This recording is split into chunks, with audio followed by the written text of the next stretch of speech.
We got a lot to discuss, so we are bit bat booming around, and let's just tear into some of this, starting with the WrestleMania Night 1 41 recap. Now, starting off the show was the World Heavyweight Championship. Gunther defending against Jey Uso, who was successful in finally capturing his first world title. Both of our predictions were actually wrong in this. We both sided with Gunther retaining his title. How did you feel coming out of this match? You know what? We also, while we both picked Gunther, we did mention that if they're going to pull the trigger on Jey, the time is now.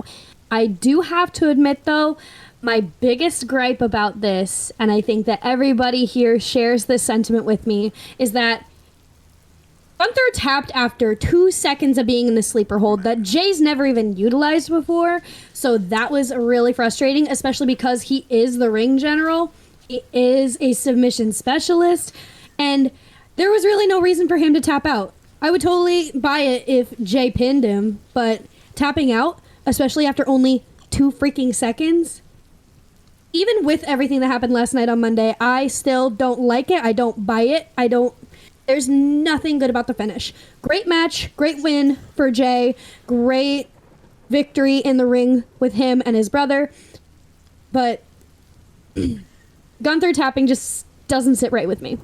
I disagree wholeheartedly, and I know I'm in the minority here. I was never going to be mad at a Jey Uso victory. I just thought no matter what direction they go here, it ultimately was going to come down to, do you want Jey Uso as I still think he's going to be a transitional champion, and that's something we talked about. I think he'll hold the championship at most until SummerSlam, and then put somebody else over as this next big threat. And I don't think it's going to be Gunther recapturing his title this soon from Jey Uso. Or they were going to double down with Gunther and have him retain and really kind of kick it up a notch in terms of his how bad of a guy he is. And I really think they had their cake and they ate it too, because Gunther last night attacking both Michael Cole and Pat McAfee in a relentless way, and Pat McAfee's ridiculous overselling of him collapsing about 30 times on the way to the back while coughing. It was perfect. It's so Pat McAfee. Jey Uso, I really liked this. What a lot of people are forgetting is he hit 3 Uso splashes right before he locked in the chokehold.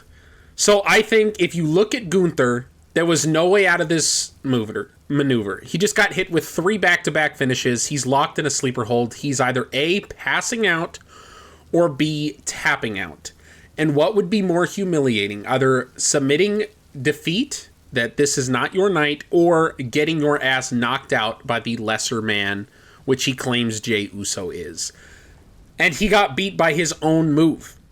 Yes, Jey Uso has never applied this move before, but if anything, Gunther put over his own maneuver. The sleeper hold here looked like a very strong move. It was an oh shit moment where it was like, oh my god, he just tapped out that fast.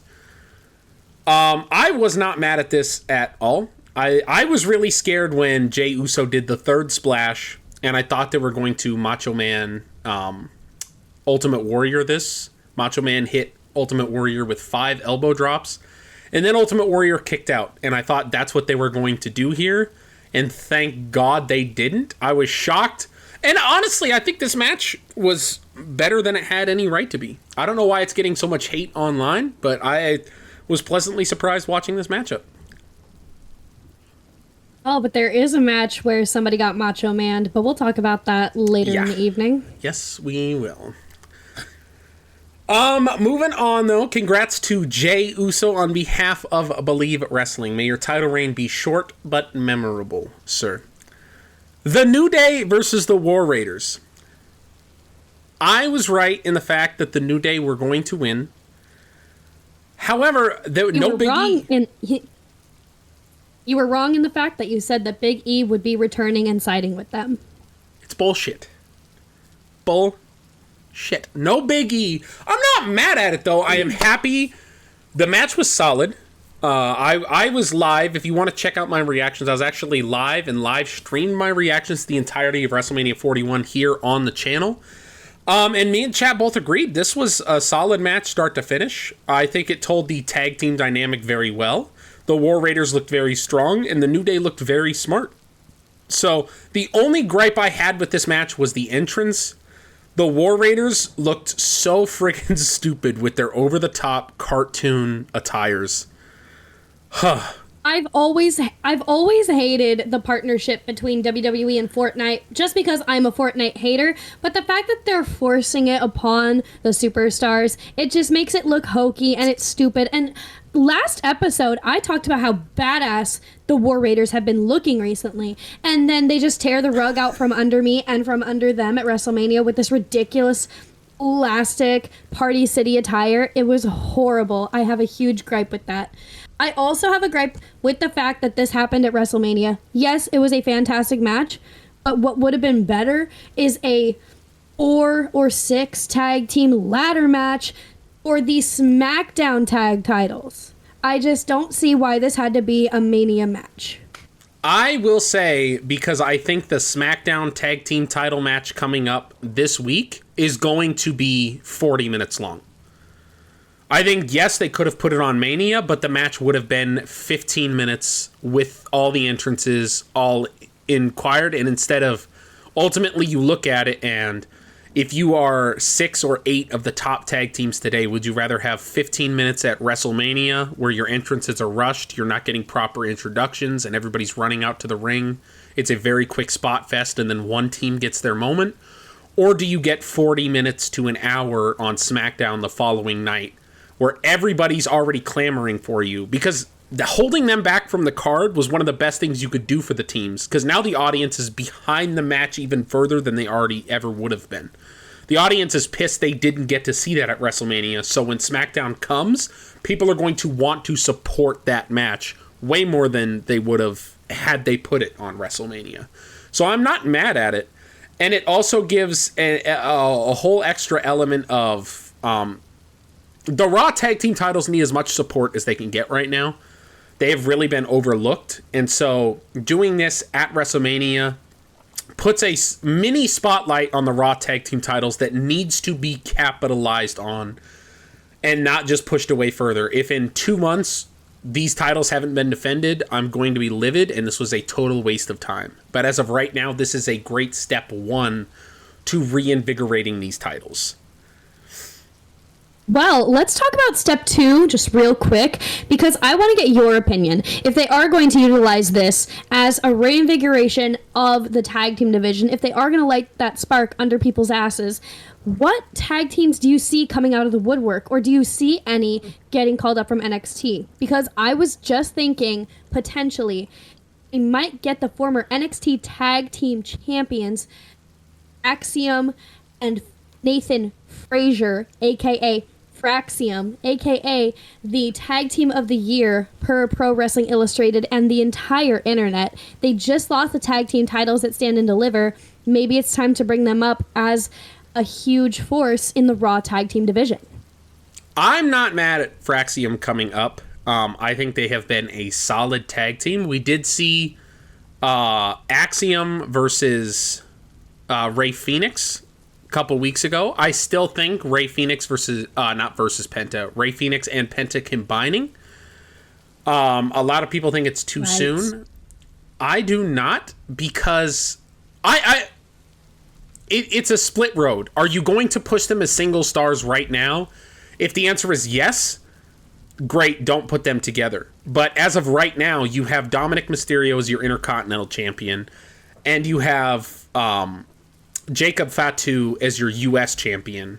There's not really space for them. They could feud with the mid-card champions, but unless you are making them a mid-card champion and giving them a title reign, the better place for them to be right now is together, where they can win titles and they can put on these memorable feuds and not just play second fiddle in the mid-card division.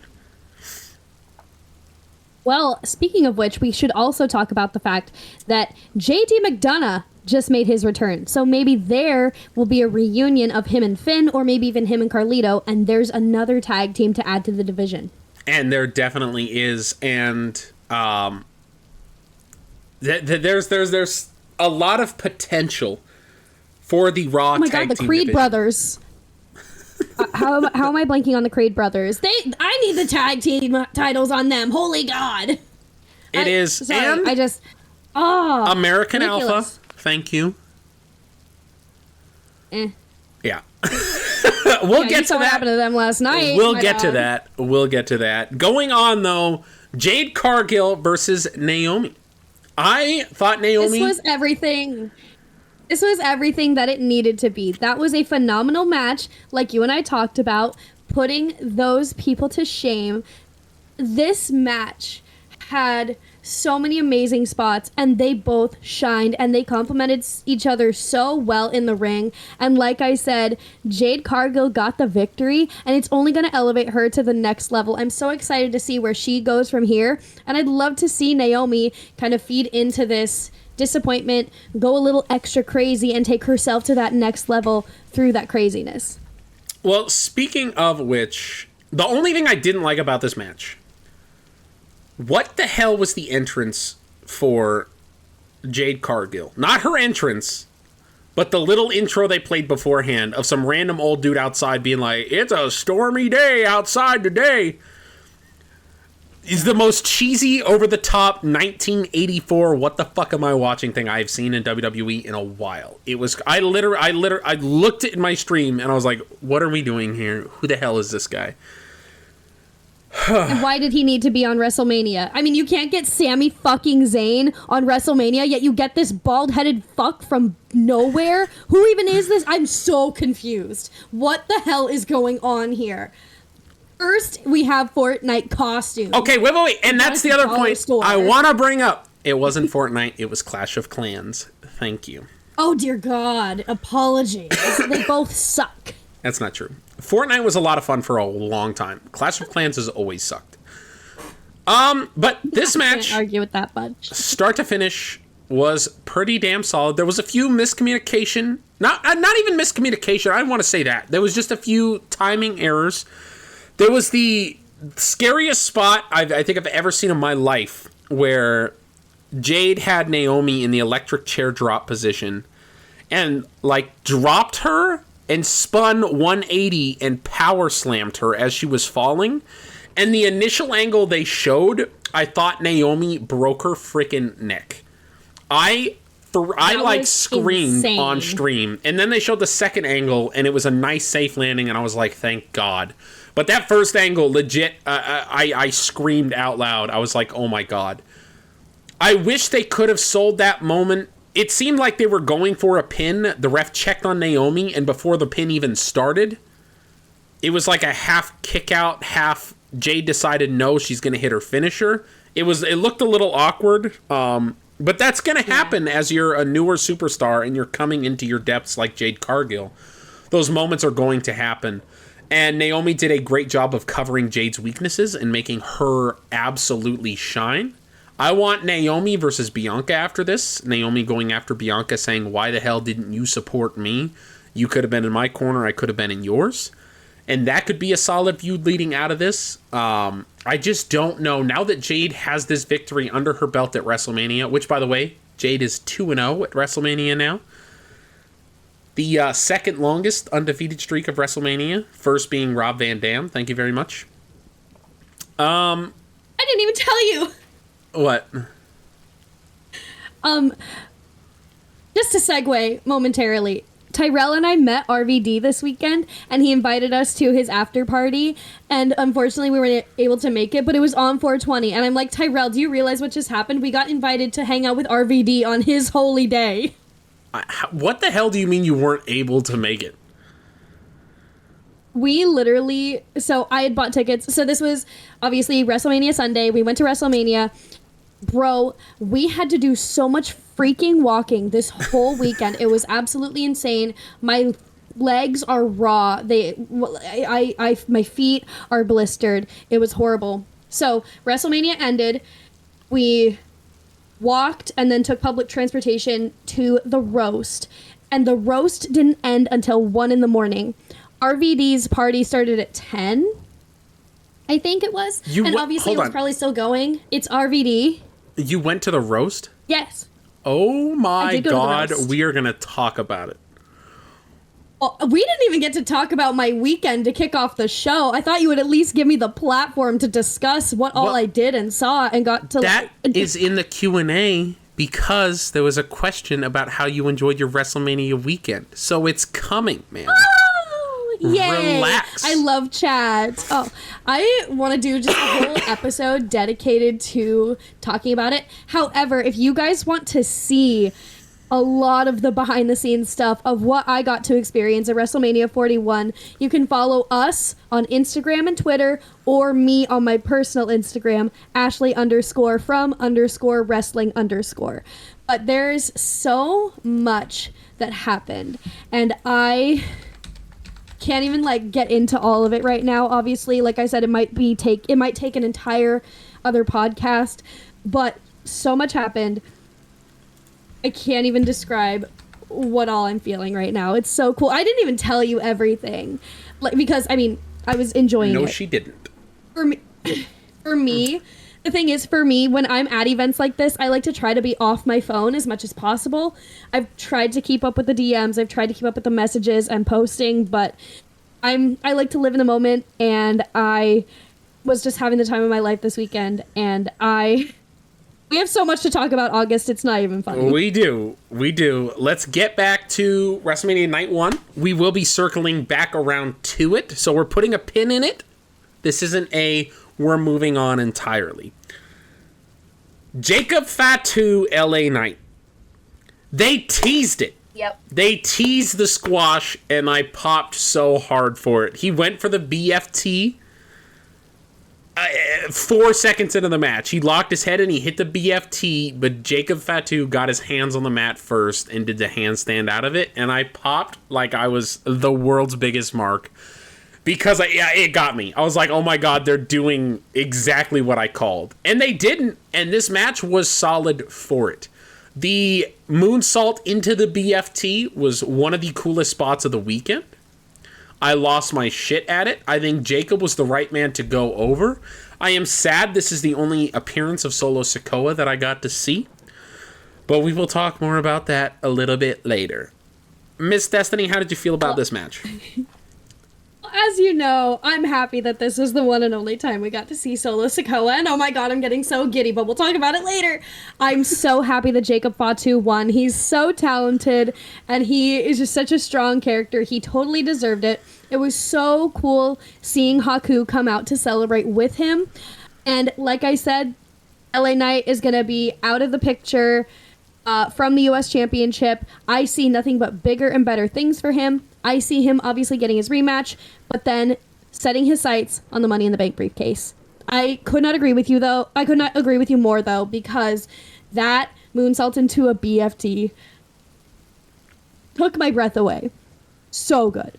Absolutely brilliant. These two had such great chemistry. It was so wonderful to see. Very, very clean. Match was solid. Hats off to both of these gentlemen. El Grande Americano versus Rey Fenix. The entrance for El Grande was nothing short of spectacular. That right there, August. That right there is how you do a WrestleMania entrance. The War Raiders and Jade Cargill, whoever produced their entrances, needs to take fucking notes. Yeah, incredible. I saw a handful of people call this racist. It most certainly was, and that's what made it spectacular. The one issue I had in this match that doesn't make sense, and this doesn't fall to the wrestlers, this falls to the production side of this, is the ref needs to check El Grande Americano's mask at the start of the match. It does not make sense that he is loading his mask at the end of the match every night and taking that 10 seconds where the ref's distracted to try to load it in real quick. And that he's not starting the match with his mask preloaded with that metal plate if the ref isn't checking for it. Because why wouldn't he just already have it loaded? That's the only thing that doesn't make sense about this. They need to draw extra attention to it, the same way William Regal with his brass knuckles. It was always a story of they would always have to check William Regal because he always used them, and somehow he would always be able to sneak the brass knuckles in some other creative way. That is what this should be right here, is drawing attention to that, because they're doing the creativity of him sneaking this in, but there's no reason for him to sneak it in. The ref has not drawn attention to that. So I think that's the one thing they need to fix. Otherwise, I think this was a solid showing. I wanted to give a shout out to Pat McAfee here. Michael Cole completely missed the spot where Rey Fenix did his run along the ropes kick to the face. I forget what he calls that move. But he was wearing the plate. Oh, yes. Yeah, he was wearing the plate, and he dropped and was holding his foot, selling the fact he just kicked a metal plate. And Michael Cole was like, I think he twisted his ankle on the landing. And Pat McAfee was like, no, he just kicked the metal plate. So thank God Pat McAfee saved that spot there, because otherwise it would have looked like a massive botch on the big stage. But Pat McAfee caught that. So no notes for this match. This was great.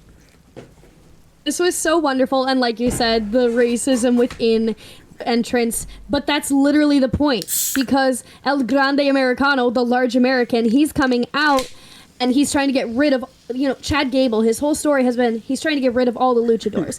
He literally, that is his mission, and also saying that El Grande Americano is from the Gulf of America, that's literally the point.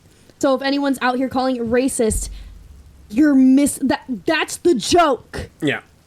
Also, my dad popped hard for this match, and his favorite part was when, during the match, Cole said to Wade Barrett, something about, they were talking about Chad Gable, El Grande Americano, doing something or another, and why he's not honoring the tradition of the mask, or whatever it may have been. And Michael Cole says, that's because he's not a luchador, you idiot! Popped hard. Wade Barrett was on fire this WrestleMania. Head above shoulders about everybody else. This was so good. So good. This was so good from Wade Barrett. The commentary was incredible the whole weekend from him. He did amazing. And long overdue. The fact that this was his first WrestleMania as a commentator blows my mind, because he is just one of the best doing it in the game right now. All right. Speaking of one of the best, this next match was not one of the best, but it involved two of the best. Tiffany Stratton versus Charlotte Flair. I don't even know where to start with this, so I'm going to let you take it away. I will say she's just as biased towards this match as I will be towards the main event here of night one. So these are very skewed opinions about to come your way for these next two matchups. Disrespectful, but I have to tell you, I watched this and I didn't think it was that bad. Yes, Charlotte was a step slower. Yes, Tiffany is still getting her groove on. She's still finding her footing. I just thought that this was solid. And especially the way that the match kicked off with them beating the shit out of each other. It just really tied in perfectly to the story that they're telling. And the story that they're not really trying to tell, but is there, with the drama, with the heat, with the bad blood that they have, with the personal attacks and everything that's going on. It was the perfect way to start. I also believe that the right woman won. I love Charlotte Flair. She will get to 16, if not 17 world championships. And I do think she needs to win number 15 sooner than later. But giving Tiffy the win and giving Tiffy her moment at WrestleMania was stellar. Also, Tiffany Stratton had the entrance of the weekend. It was so phenomenal seeing a Barbie-inspired Barbie box entrance with multiple Tiffys. That right there is the dream. Also, Charlotte's entrance. I mean, her and LA Knight, I don't need the vehicles, right? Yeah. But her entrance attire, her entrance attire, the pink and the blue, the feathers, the everything. It was so spectacular. That gorgeous, bedazzled corset. It was a phenomenal entrance. I enjoyed this match. And yes, I'm biased, but I don't think that I'm really all that wrong. I thought that this match was pretty good, especially with all the hard hits that they took. I will give you pretty good. This match, I thought you were going to go for, like, this is the greatest women's match of all time. It definitely wasn't that. Oh, God. This match was solid. My dog, no. I was at WrestleMania 32, and that triple threat is the best one I've ever seen in person. Yeah, this match was good. It got done what it needed to get done. The side-by-side comparisons of Tiffany Stratton holding her championship at the start of the match versus at the end of the match tells the whole story. It looked like she lost a tooth. She was bleeding from the mouth. It was a beautiful imagery to help get Tiffany over and help build her legacy as the next main contender in the women's division. Tiffany did amazing here. The issue I had in this match, it started off very great, like you said. They were trading blows, and then it kind of devolved very quickly into your average wrestling match. Like, it was, they felt like they were just doing, it was like 10 minutes of just your casual wrestling, and there were like little bits of story thrown in where it seemed like they didn't like each other. But then there was the moment where Charlotte looked like she tweaked her knee for a second, and she screamed, "Wait, wait, wait," and Tiffany was on her. And that was the moment where the match just hooked back in, and everything from there, even if it got a little shaky at the execution of some moments, everything from there, story-wise, was amazing. It was just, they really needed to play into the fact that this is a shoot. Like, these two really hate each other, and they're trying to hurt each other. And I feel like the beginning of the match started with that, and then it was just kind of gone. And then the second that knee spot happened, it was right back into it. Yeah, I thought this match was solid. I do think the right person won. The thing that pisses me off more than anything, Charlotte is a 16-time world champion, counting her NXT title reigns. I didn't think that's where you were going with this, but I know exactly where you're coming from. Now, I disagree because it's been 14 championships on the main roster. However, I know how you can tie that in because she won the Royal Rumble and challenged for the NXT championship at WrestleMania. I get it. I totally do. I'm not going to argue with you. I totally see the argument there. But that is not what she is billed as. That is not what she is considered in the eyes of WWE itself, or even the Twitter sphere, the internet as a whole. They don't really view her that way. But I'm not going to say you're wrong. Because, like you said, if you win the Royal Rumble, you challenge for a world championship. Does that make the NXT championship a world title? In NXT, yes, it does. And it happened on a WrestleMania stage. It's such a gray area, and they really need to address it. I forgot how big that discussion kind of kicked off, especially between me and you, when she picked Rhea for that Mania. Because we ran through every NXT champion, and we were like, well, that means Bo Dallas is a former world champion.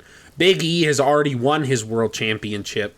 Seth Rollins won his first world title in 2012. So, like, just going through everything was like, if they consider the NXT title a world championship, that changes the entire foundation of kind of the whole history of the last 10, 15 years of wrestling. And so they made that choice, and now it's like they're trying everything to kind of hide that fact, but at the same time still drawing that extra importance of, if you can't forget 2019, 2020 NXT was billed as the third brand. They dominated at Survivor Series.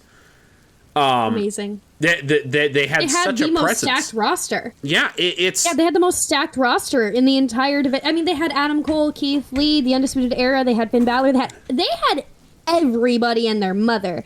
There was no, and also like Rhea Ripley, Shayna Baszler, all those girls. Like, they had the star power unlike any Bianca. They had the star power unlike any other. It was insane.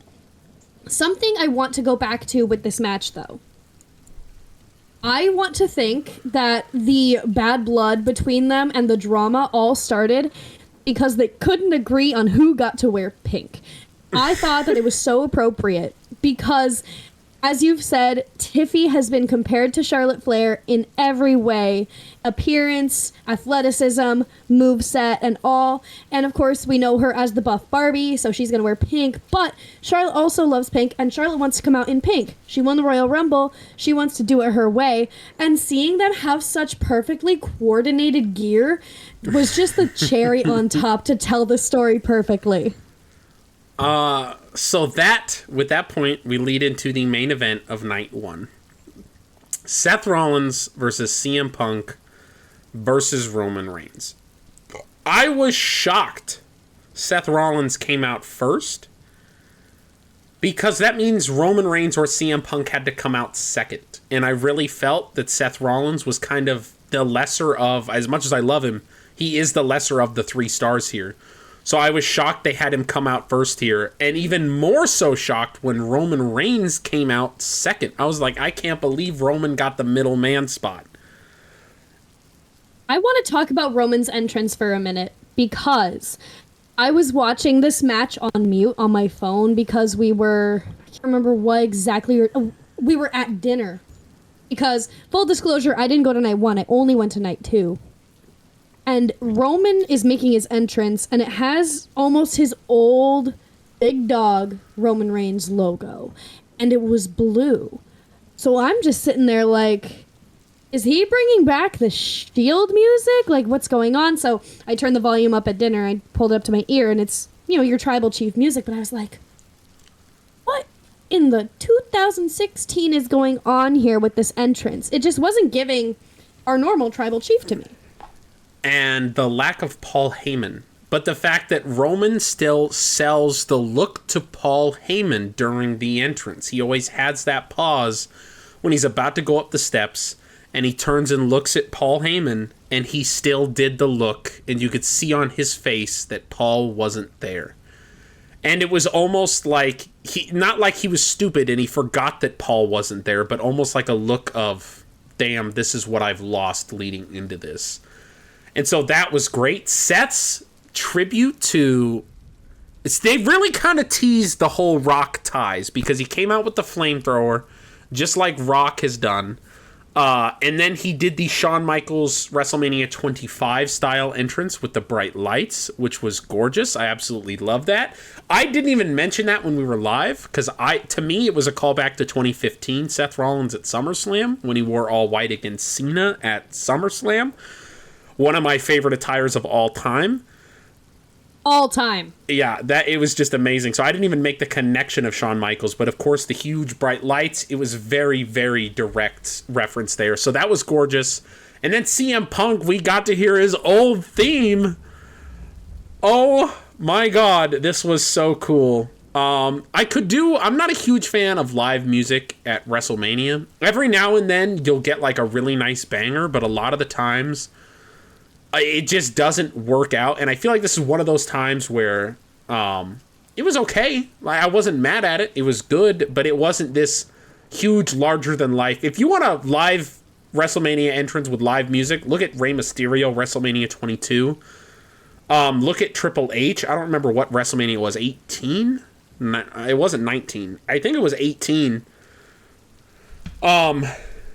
But there's some really solid examples of it, and this just felt like, okay, somebody's getting played to the ring, it's whatever. Then the bell rang, and the storytelling between these three was just next level start to finish. I said just from the get-go, I couldn't shut up about how this match, it's in my top 5 matches of all time already. I don't think it's number 1, but I have to give it a couple weeks, and I have to watch it a couple more times. But this is easily in my top 5. It could very well be in my top 3 or even top 2 favorite matches of all time. This match is just incredible. I am so happy to hear that, because we've talked about how Rollins and Reigns is one of, if not about to be, your number 1 favorite feud of all time. And then you tie in CM Punk into it all. And the story that these 3 men have the ability to tell together, and the story they've been telling for the last several months, and the several years between Roman and Rollins, I mean, it's just insane how talented these men are and how it just the true heart of this industry just clicks for them. They just get it, and they know how to tell a story, and they know how to tug on the heartstrings of the audience, and they know how to drag them along. It's so beautiful to see, and I'm so happy that you got the match that you deserve as a fan of these guys. It's just so beautiful to see storytelling alive and well in wrestling when it's not always at the forefront of people's minds, especially nowadays. The moment where the match started off with Seth trying to convince Roman to partner up with him to take down Punk, essentially. Like, idiot. This man is taking everything from us. He gave a mini monologue, and Roman just open hand slapped him. It was so... He did his thrust uppercut thing, but it was great. And then 15, 20 minutes into the match, he did it again after Punk had been taunting Roman, and it's back and forth. And my heart was in my chest, just beating out of it. And I couldn't catch my breath for this part because it was storytelling unlike we have seen in very little cases of wrestling does the story run this deep. And Roman's face selling every emotion of Seth saying, it's time, it's time. He cleared off the announce table, and he called for the triple power bomb. The Shield triple power bomb. Highlight. The highlight of the match for me. Roman was so beautifully executed. Crawling out of the ring, it was walking over, and the internal struggle of, can I do this? Can I let bygones be bygones even for a second? Can I do this with Seth Rollins? And he said yes, and he did the pose, and it was good to go, and then he attacked Seth. Was just so... Oh my God. It was everything I wanted, and everything I hated, and everything I despised, and everything I loved all at once. It was incredible. And then he powerbombed. And then he did the damn thing himself. He powerbombed himself. It was so beautiful. Both of them got a amazing false finish on Seth. Yeah, this match, start to finish, top to bottom, was everything. When we get to the turn where Paul Heyman grabs the chair, I said during the live, that's Seth Rollins' weapon. I said he's grabbing the chair. That is Seth Rollins' weapon. Is he about to align with Seth Rollins? And he slid it in the ring to CM Punk and the heartbreak on Roman's face. And then he turned on Punk with the low blow. And the look of almost childlike excitement, the giddiness from Roman Reigns of the fact he still had his tribal chief. He was still the tribal chief. He still had his... council, what the hell is it? His wise man, thank you. His wise man. He still had his wise man, and he beat the holy hell out of Punk with the chair. And Heyman shouting, "You made me choose," to CM Punk. You made me choose. And then focusing Roman's attention on Rollins, just to then low blow Roman, and Rollins, without turning around, holds out his hand and accepts the chair from the wise man. Can we also talk about Paul Heyman's face after he low blowed Punk? It was like he was in disbelief. He was like, "Oh my God, what did I just do?" It was almost Bob Backlund like he was looking at his hands like he was beside himself. It was so cool to see. He couldn't believe he had just turned on his best friend, and it was beautiful. And in note of that, his reaction when he did it to Roman Reigns, how it was like he just did what he's been craving to do. There wasn't regret when he did it to Roman. There was regret when he did it to Punk. He didn't want to turn on Punk. Punk was a casualty here, but he wanted to turn on Roman. He wanted and aligning with Seth, and Seth Rollins pinning Roman Reigns was amazing. And the other thing I wanted to bring up, which I didn't, which I loved because it was such subtle storytelling, was Roman did the double power bomb outside through the announce tables. He put Seth in the ring. He pinned him. I think he hit the spear, and then he pinned him. And Seth kicked out. And despite the fact Seth just got power bombed and speared, Roman decides he's not fighting Seth anymore. He kicks him out of the ring and then goes after Punk. And he did this in such a way that you can either take it, A, he wanted to get his hands on Punk for everything he had done, separating him and Paul Heyman, or B, Roman doubts his ability to beat Seth Rollins.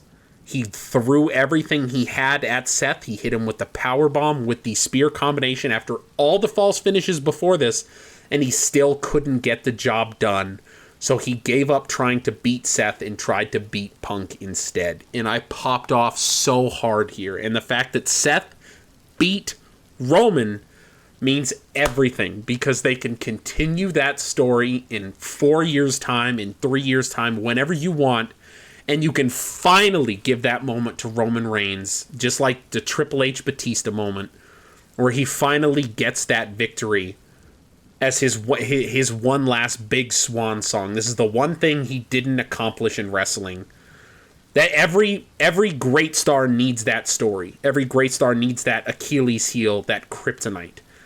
And Seth Rollins is that for Roman Reigns, and that's what makes his character infinitely better, is having that weakness. This was match of the weekend for me. I couldn't have asked for more. I have to tell you, no, it was perfect. Something that I want to touch on, I didn't want to derail the conversation, but something that you mentioned is not liking live music for entrances. I could not tell you the last time, well, I can tell you one time that a superstar was successful at WrestleMania with a live entrance. That would be Rhea Ripley last year. Other than that, Damian Priest this year, unsuccessful. CM Punk, unsuccessful. WrestleMania 29, again, CM Punk, unsuccessful. WrestleMania 30, Randy Orton and Bray Wyatt, unsuccessful. 32, Sasha Banks, unsuccessful. Almost every single time somebody has live music for their entrance, they're unsuccessful, especially recent years. Now, obviously, like you mentioned, Triple H, Motorhead, different story, you know, all the things that happened back then. Undertaker getting played by Limp Bizkit.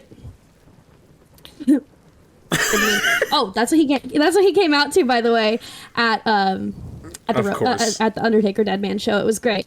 But no, it's just it's a kiss of death. It really is. And there's, as cool of an element as it is, there's really no need for it, especially when the person is not going to be successful. This should be the extra edge for them to hype them up for them to be successful, the way it was for Rhea, which, funny enough, it caused her to have a panic attack beforehand. We'll talk about that another day. But it just needs to be done differently if you're going to have a live performance like this.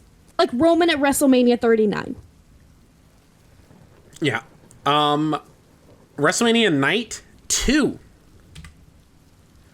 We had a hell of a show. This was legitimately pretty crazy. Starting off, I misspelled Dominic, so that's cool. How dare you? And also, it's telling me I misspelled Braun Breaker, but okay, no. Stop. Okay. No, Io Sky. WWE misspelled Braun Breaker. Hey, I was there. I want to talk about it. Okay. Back off, jack off. All right. Jack off. All right. Now we are talking about night 2 of WrestleMania 41. I was there live and in person for this, and it was such a stellar show, top to bottom. We started the night off with the women's triple threat match, which I personally disagree with. This should have been second to last, because this was the match of the night, and a lot of people are saying it was match of the weekend. Now, I can't speak to that because this is right up there with the other triple threat from night 1. I need to go back and watch both. But the triple threats stole the show this weekend. Now, I didn't arrive at WrestleMania until during Bianca's entrance. So I missed Stephanie to kick off the show, and I missed Io Sky's entrance, which is heartbreaking. But I got to see the glorious entrance of Bianca Belair and the badass entrance of Rhea Ripley. These were two stellar entrances that I loved, and this is what WrestleMania is all about. Now, the story that these three women have told in the last several weeks, with Io constantly being overlooked, was so perfectly told in this match.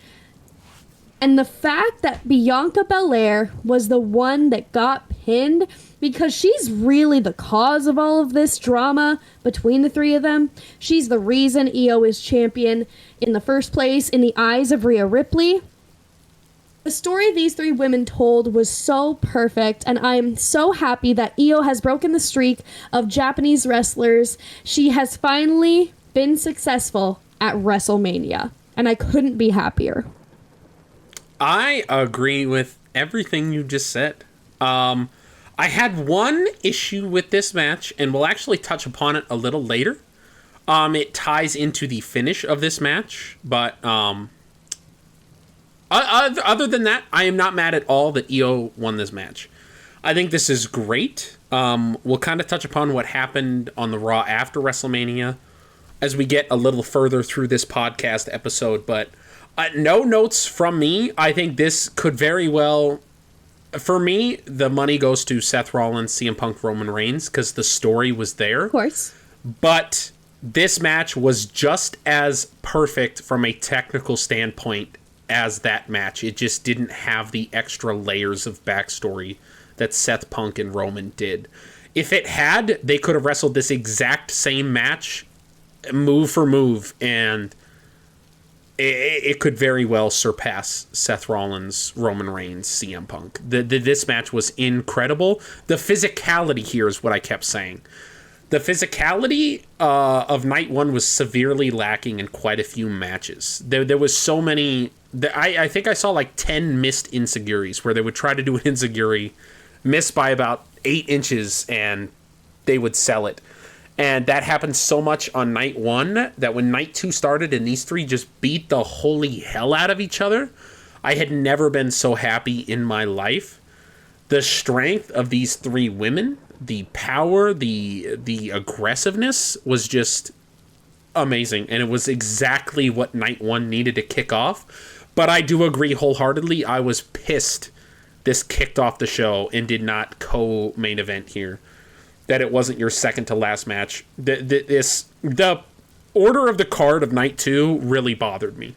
The next match of the night was the Sin City Street Fight. Drew McIntyre versus Damian Priest, who again, like I mentioned, was played to the ring by Kerry King of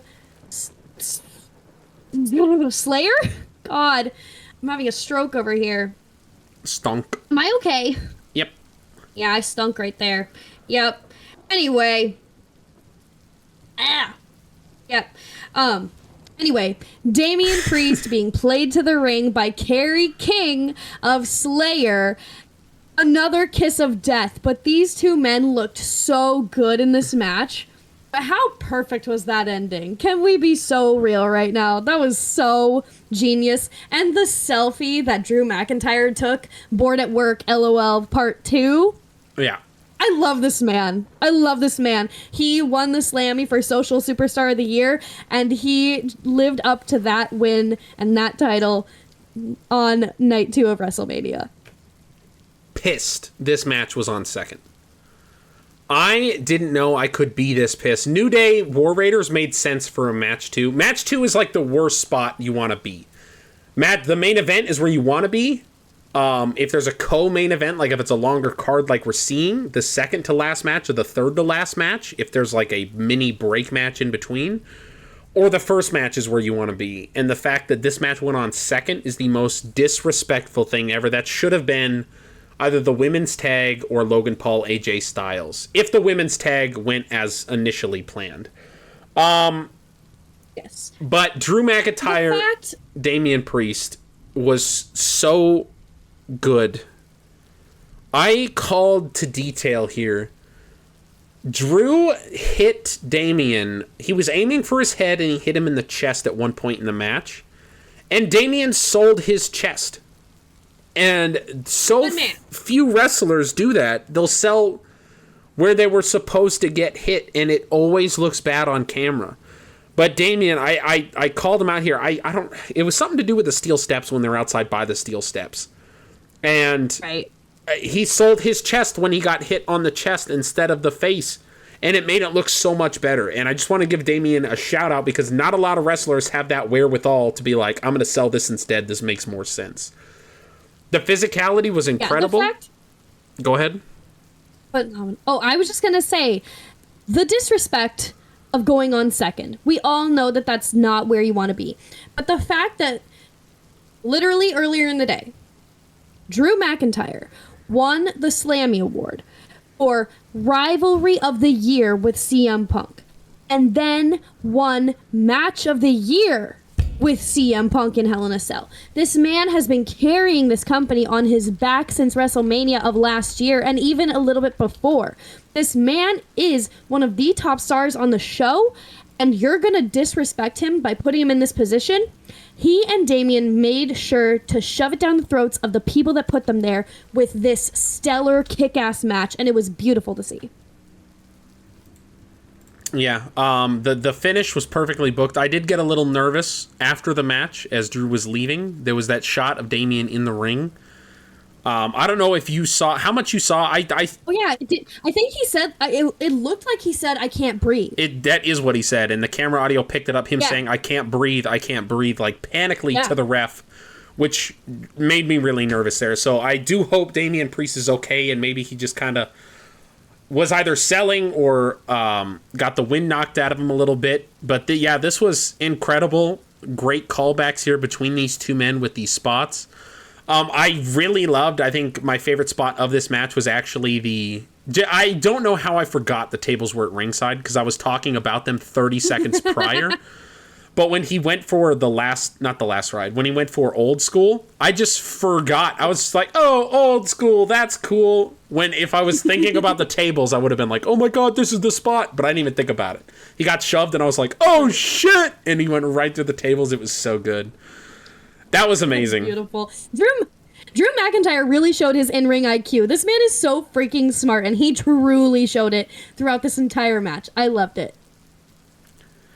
Next up, we have the fatal four-way that everyone's jaws on the ground. Dominic Mysterio versus Finn Balor versus Penta versus the reigning defending Intercontinental Champion Braun Breaker. This match was nothing short of excellent. It was nonstop action. It was hard hitting. It was full of swerves, and it was full of the greatest spots you've ever seen. And it had the most beautiful finish of any match of the weekend. We all know that the crowd loves Jey Uso, and they are the reason he is where he is today. But I truly believe that the loudest pop of the weekend for a finish, for a victory, goes to your new Intercontinental Champion, Dirty Dom. Dominic Mysterio is your new Intercontinental Champion. This was such a fun match to watch, and it was so fun seeing him pick up this much-deserved victory. But the real highlight of the whole thing was when Dom was going up the ramp, and my dad even texted me and said it was his favorite moment of the night. When Dom was halfway up the ramp, and he just said, screw it, I'm going back in there. I'm going to soak this up. This is my moment. And he ran back, and everybody lost their minds, and he celebrated in the ring once again, and he ran right past Finn, who looked at him like, what are you doing? Like, there's a picture of it, and it's so beautiful. But amazing. Dom going back to celebrate with the fans for a second time, going from the most booed man in the history of this business almost, to having the loudest cheers of the weekend, was so beautiful to see. And with no character change. Hats off to him. No character change, yeah. Exactly. It's just, for me, and I feel like so many others feel, We boo Dom because it's fun to boo Dom. Yes, he's a perfect heel. Yes, he has a horrible mustache and a terrible mullet. Whoa. You heard me. That's right, Dominic Part 2. I'm looking at you. The star that Braun Breaker was in this match. This was Braun Breaker's match. This was everybody against Braun Breaker. Braun was there. Braun just dominated everybody he was in the ring with, and it was a star-making performance from Braun Breaker. The only issue I actually had was with the finish of the match. Not that the finish was bad, but the problem was it was the identical finish of Io Sky, Bianca Belair, Rhea Ripley. It was move for move the exact same, and I don't know. I assume these match had 2 different agents that worked on the finish, and the only thing the agents knew about the other ones was probably the match ending was like this person wins clean or this person wins dirty or whatever. And so obviously there was a miscommunication thing there, because both finishes worked really well, but the fact that these matches were very, very close to one another, they were the only multi-person matches on this night in particular, with the exception of a tag team match. And the fact they had the same finish just kind of startled me a little bit. I was not mad at it, though. I was very shocked, however, to see Dominic fully turn on Finn here. Seemingly ending Judgment Day. Carlito! Fucking Carlito was incredible. Fucking Carlito was incredible. Oh my God! The spear! The spear was amazing. Oh my God! Murder! Oh, I just loved... So good! I popped so hard for Carlito. That was amazing. But yeah, I popped for the spear. Yeah, that match was everything I wanted it to be. It was super good. Glad Dom got his title, and he won a lot cleaner than I thought he was going to. A lot less chicken shit than I predicted. And I'm not mad at it. I just thought they were going to do this whole he stumbles into greatness story as opposed to he finally has his moment. Well, he turned on his brother to do it, who forgave him the next night, because what happens in Vegas stays in Vegas, I guess. We'll see what happens next, because I have a feeling it's going to be very reminiscent of Finn and Damien from last year. Say his name and he appears. He appears. I believe in Joe Hendry. Randall Keith, My dog. made his way to the ring. I can't even tell you. Wearing a throwback attire. Was so cool. To his debut match. That was so cool. Magnificent. I loved it. I didn't even notice it in the moment. I saw something about it later on Twitter. I was like, oh my gosh, it totally is. Because you know me, I'm a Randall Keith Orton girly. He was my favorite when I first started watching and for several years after. Now, I gotta tell you, this match was everything and more. When Randy came out and laid out the challenge, you know, there were so many speculations. Rusev, Aleister Black, Nick Aldis, Jeff Hardy, and, you know... It should have been Solo! So many people. Hashtag justice for Fuck Solo. no. It could have been Sami Zayn, for crying out loud, which it honestly should have been, considering he came back the next night. However, you could have given me 100 million guesses, and I never would have picked the man that they picked. Because what do you mean Joe motherfucking Hendry answered Randy Orton's WrestleMania Open Challenge? This man has been one of my favorites for so long. I popped hard when he showed up in NXT. I popped hard when he came at the Rumble. I lost my goddamn mind when he showed up at WrestleMania. This was a moment I didn't even have my phone for. I was literally just eyes glued on the stage, and when his music hit and I saw his face, I don't think Tyrell has any hearing in his left ear, because the scream that I scrumped, I couldn't stop saying, what the fuck? Oh my God! Like, I couldn't stop. And I'm sure that I'm blasting your ears and the ears of everyone listening at home, but I don't care, because I loved this so much. And the match was so perfectly executed, and the fans went absolutely nuts for this man, and he more than deserves it. The way that he did his pose for the camera, only for Randy to sneak up behind and RKO his ass, was so beautiful, and the fact that Randy showed him the respect after the match and raised his hand to the crowd only to RKO him again was so beautifully executed. I could not have written Randy Orton's 20th WrestleMania match more perfect. Job well done to both of these men. I love you, Joe Hendry. Congratulations from us at Believe Wrestling on your WrestleMania debut. A lot of people say he got buried on Twitter. I don't think that's the case at all. I think that's a ridiculous claim. He came out, he got 4 minutes. It was a 4-minute match. That's all it needed to be. This match didn't need to be a barn burner. That's not who Joe Hendry is, and that's not who Randy Orton is right here in this situation. This match needed to be over quickly, and they did it perfectly because they got over Joe Hendry's character in the finish of the match. He's self-absorbed. He's self-centered in a fun way. This is like getting caught staring in the mirror because you're so in love with your reflection is what cost him here. And it's a way that puts him over, Randy helping him up and delivering the second RKO. When that moment happened and he helped him up, I legit thought we were going to get Joe Hendry heel turn, just beating the shit out of Randy Orton for like half a second. I was like, Joe Hendry heel turn? And then the RKO, and I was like, okay. Because I knew something else was coming.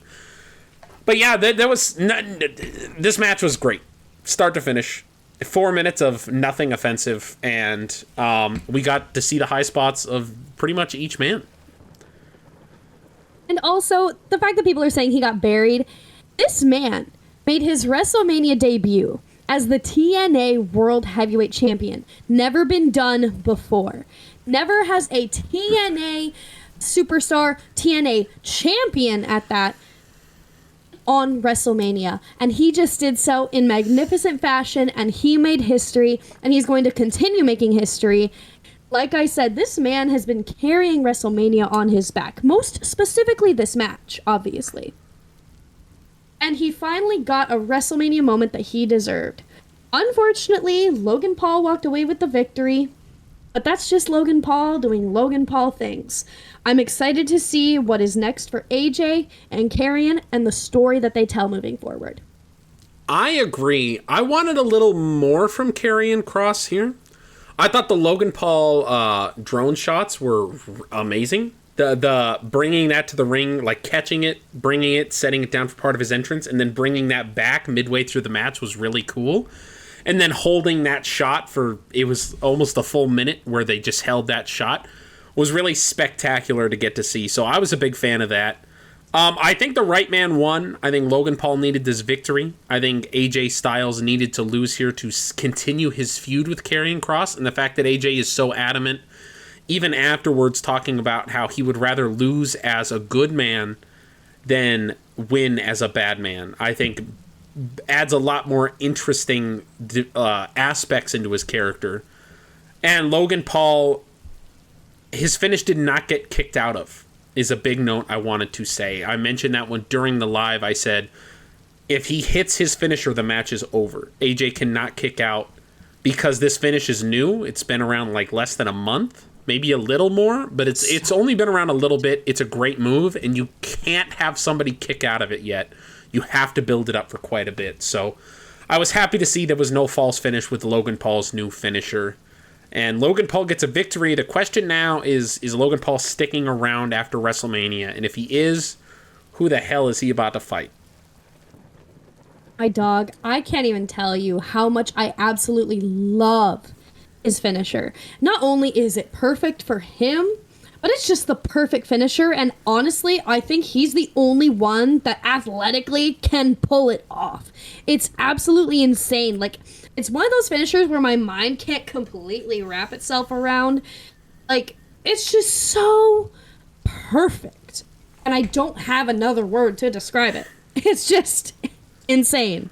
But speaking of insane, we had quite the swerve this WrestleMania weekend. Bayley taken out backstage, no longer able to compete, so Lyra Valkyria had to find a new partner to face off with Liv Morgan and Raquel Rodriguez.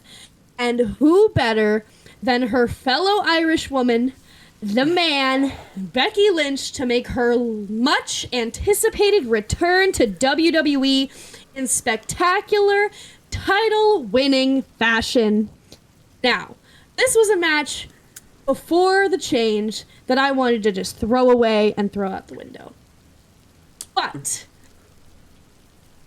getting the return of Becky Lynch got me so emotional because this is so perfect. There was no reason for Bayley and Lyra to team together. None. But these two women have such a storied history, with both of them being Irish competitors, with Becky Lynch inspiring Lyra Valkyria to become a pro wrestler, and Lyra taking the NXT Championship from Becky Lynch, and now for them to be tag team champions together for a whole less than 24 hours. Yeah, we'll talk about it. It was just so perfect. This was the way it needed to be executed. Did it need to be second to last match? Absolutely not. However, it was a great moment and a great return for the man, one of our favorites, Becky Lynch. Congrats to her. I think Lyra looked amazing in this match. Liv, incredible. Sold her ass off here. The story of adding Becky in worked so well because Becky and Lyra have that history from NXT. I don't remember, that was 2 years ago, I believe. When Becky went down, she won the title, and Lyra was the one to beat her for it. So, but there's some more history in this match. Isn't there? There is, and that's what I'm getting into. Liv Morgan was the one who, quote-unquote, retired Becky Lynch a year ago. She was the one who beat Becky for the title, or was the title vacated? No, Rhea vacated the title. Becky won it. Rhea vacated it. Becky won it in the Battle Royal, and then Liv beat her. Yes.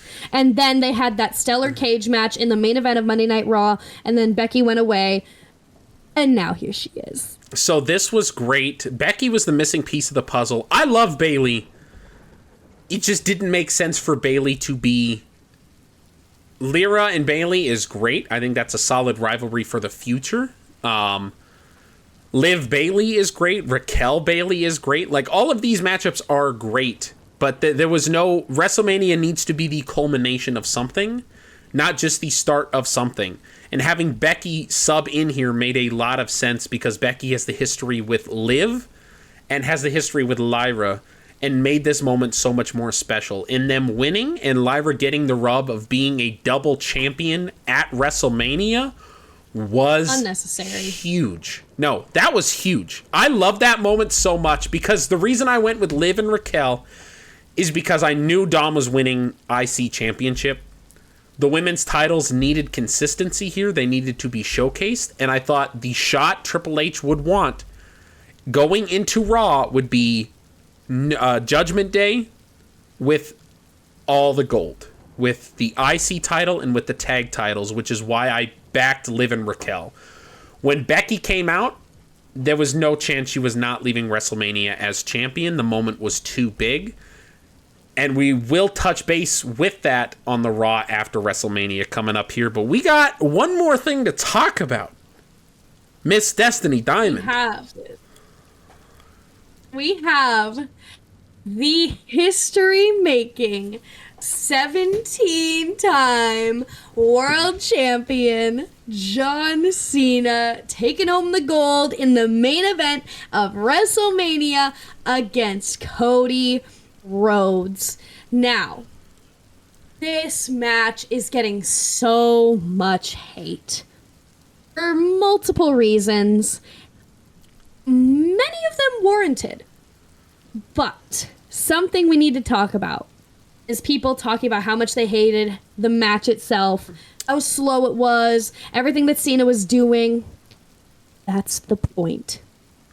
Not only is this heel John Cena, but he was literally just told, you can't wrestle. Now, granted, he did say on Sunday,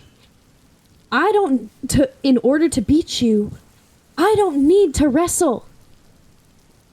But this man did nothing but wrestle for such an extended period of the match. And it was a big fuck you to Cody and a big fuck you to the fans that have been saying it for years. And I loved every minute of it. I thought it was beautifully executed and perfectly done. Until we got a certain somebody inserted into the match. Fiend. If I hear that song ever again, I'm jumping out of window. I said multiple times during the event, every time that song came on, I said, Triple H, I'm overdosing tonight on fucking heroin, and it's your fault. I'm going to for the first time ever, I said, I'm going to kill myself overdosing on heroin, and my suicide note's going to say, blame Triple H and fucking Travis Scott. Also, I mentioned this earlier. We talked about people getting Macho Man. The fact that Cody Rhodes kicked out of 2 attitude adjustments, then was rammed into an exposed turnbuckle multiple times, and then attitude adjusted. And also, the second attitude adjustment was an avalanche attitude adjustment. The fact that Cody kicked out of all of that is fucking bullshit.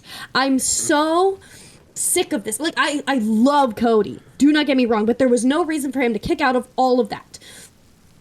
But back to the problem at hand. Travis Scott coming out to help Cena. Cool, whatever. It helps tie in the story from Elimination Chamber, because for the rest of wrestling history, we're all going to be like, why is Travis Scott there with The Rock and John Cena? Yeah. This is a way to tie that in. However, there was no Rock. And apparently there was never supposed to be a Rock. Why the hell? I don't care if he's training to be a wrestler. Why the hell do you bring in Travis Scott, a music artist, to come and screw Cody Rhodes? I would understand Cody screwing Travis out of a match after what happened at the Elimination Chamber. But Travis coming out? I'm just thankful Cody Rhodes got his retribution. But there was no need for him. I understand that it adds to the heel character because this is somebody that nobody likes and nobody understands and nobody wants around. I get that. Like I said, you know, adding to the heel story of John Cena. This helps feed it. I just didn't like it. And I don't know a single person that liked having Travis Scott in the mix. I'm happy Cena won. We were all on our feet for the entire match. And I'm happy it led to number 17. I'm excited to see where this goes moving forward. But Travis Scott better be at every single event moving forward if they want this to make sense. Yeah, I hated so much of this. I will say the really cool bit was, and I don't know if it was intentional, it wasn't picked up on by, I don't think, anybody else. Like, I think people might have picked up on it, but I haven't seen it posted anywhere. Was John Cena kind of paid homage a little bit to his earlier WrestleMania opponents. He did the clothesline from hell circa JBL twice during the match. And he also did the Big Show Sidewalk Slam, which I haven't seen from John Cena before, which were his first 2 WrestleMania opponents, his first 2 title wins at WrestleMania 20 and WrestleMania 21. And he did them essentially, it was like a 2-minute segment. Cena was super slow here, but it was very deliberate. It wasn't slow in the sense of I'm out of breath, I'm washed up. It was slow in the sense of I am deliberately taking my time here, especially with his comeback. Normally he does the 2 quick shoulder checks. That was great to see. I popped hard for that, how he was still doing his comeback, but he wasn't doing it with the speed behind it. He was doing it with arrogance. I'm not mad at the Cody kicking out of the false finishes. It's wrestling in 2020. From the moment the 2018 Hell in a Cell, Seth Rollins, The Fiend, that was the moment wrestling died for me.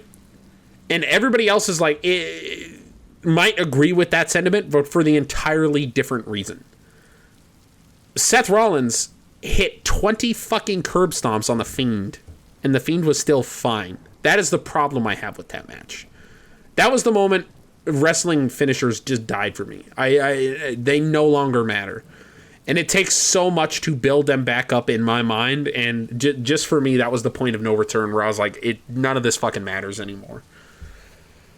Now, I said going into this, I wanted one thing, and I did not get that one thing. And I said, this is Cody's match to lose. I said, I don't care if Cena uses brass knuckles or, exposes a turnbuckle, whatever. But John Cena needs to beat Cody Rhodes without interference. Because Cody needs to win this match, needs to lose this match as much as John Cena needs to win this match. And instead, Cody pinned Cena successfully twice with the ref taken out the first time. So we got the slow count. We didn't even get a count. The fans counted to 12 before Cody got up and tried to do something else.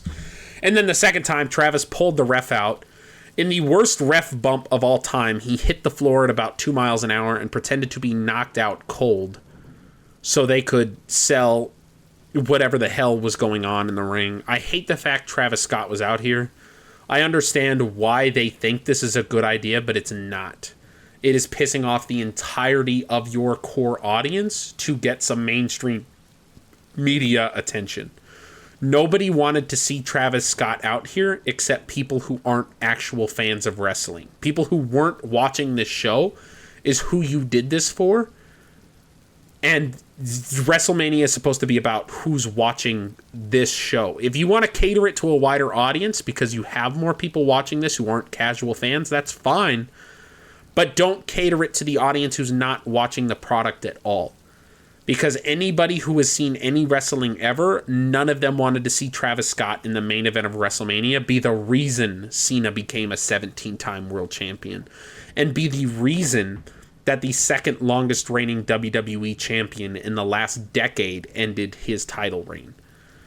It was a stupid decision, and it took all the oomph out of the end of WrestleMania. In a moment that should have belonged to John Cena and should have been about Cody's next redemption arc beginning, the entire audience is just... You could have had this same finish without Travis Scott, and without even The Rock, just without Travis Scott, and people would not be nearly as upset as they are. I couldn't agree more. You hit the nail on the head.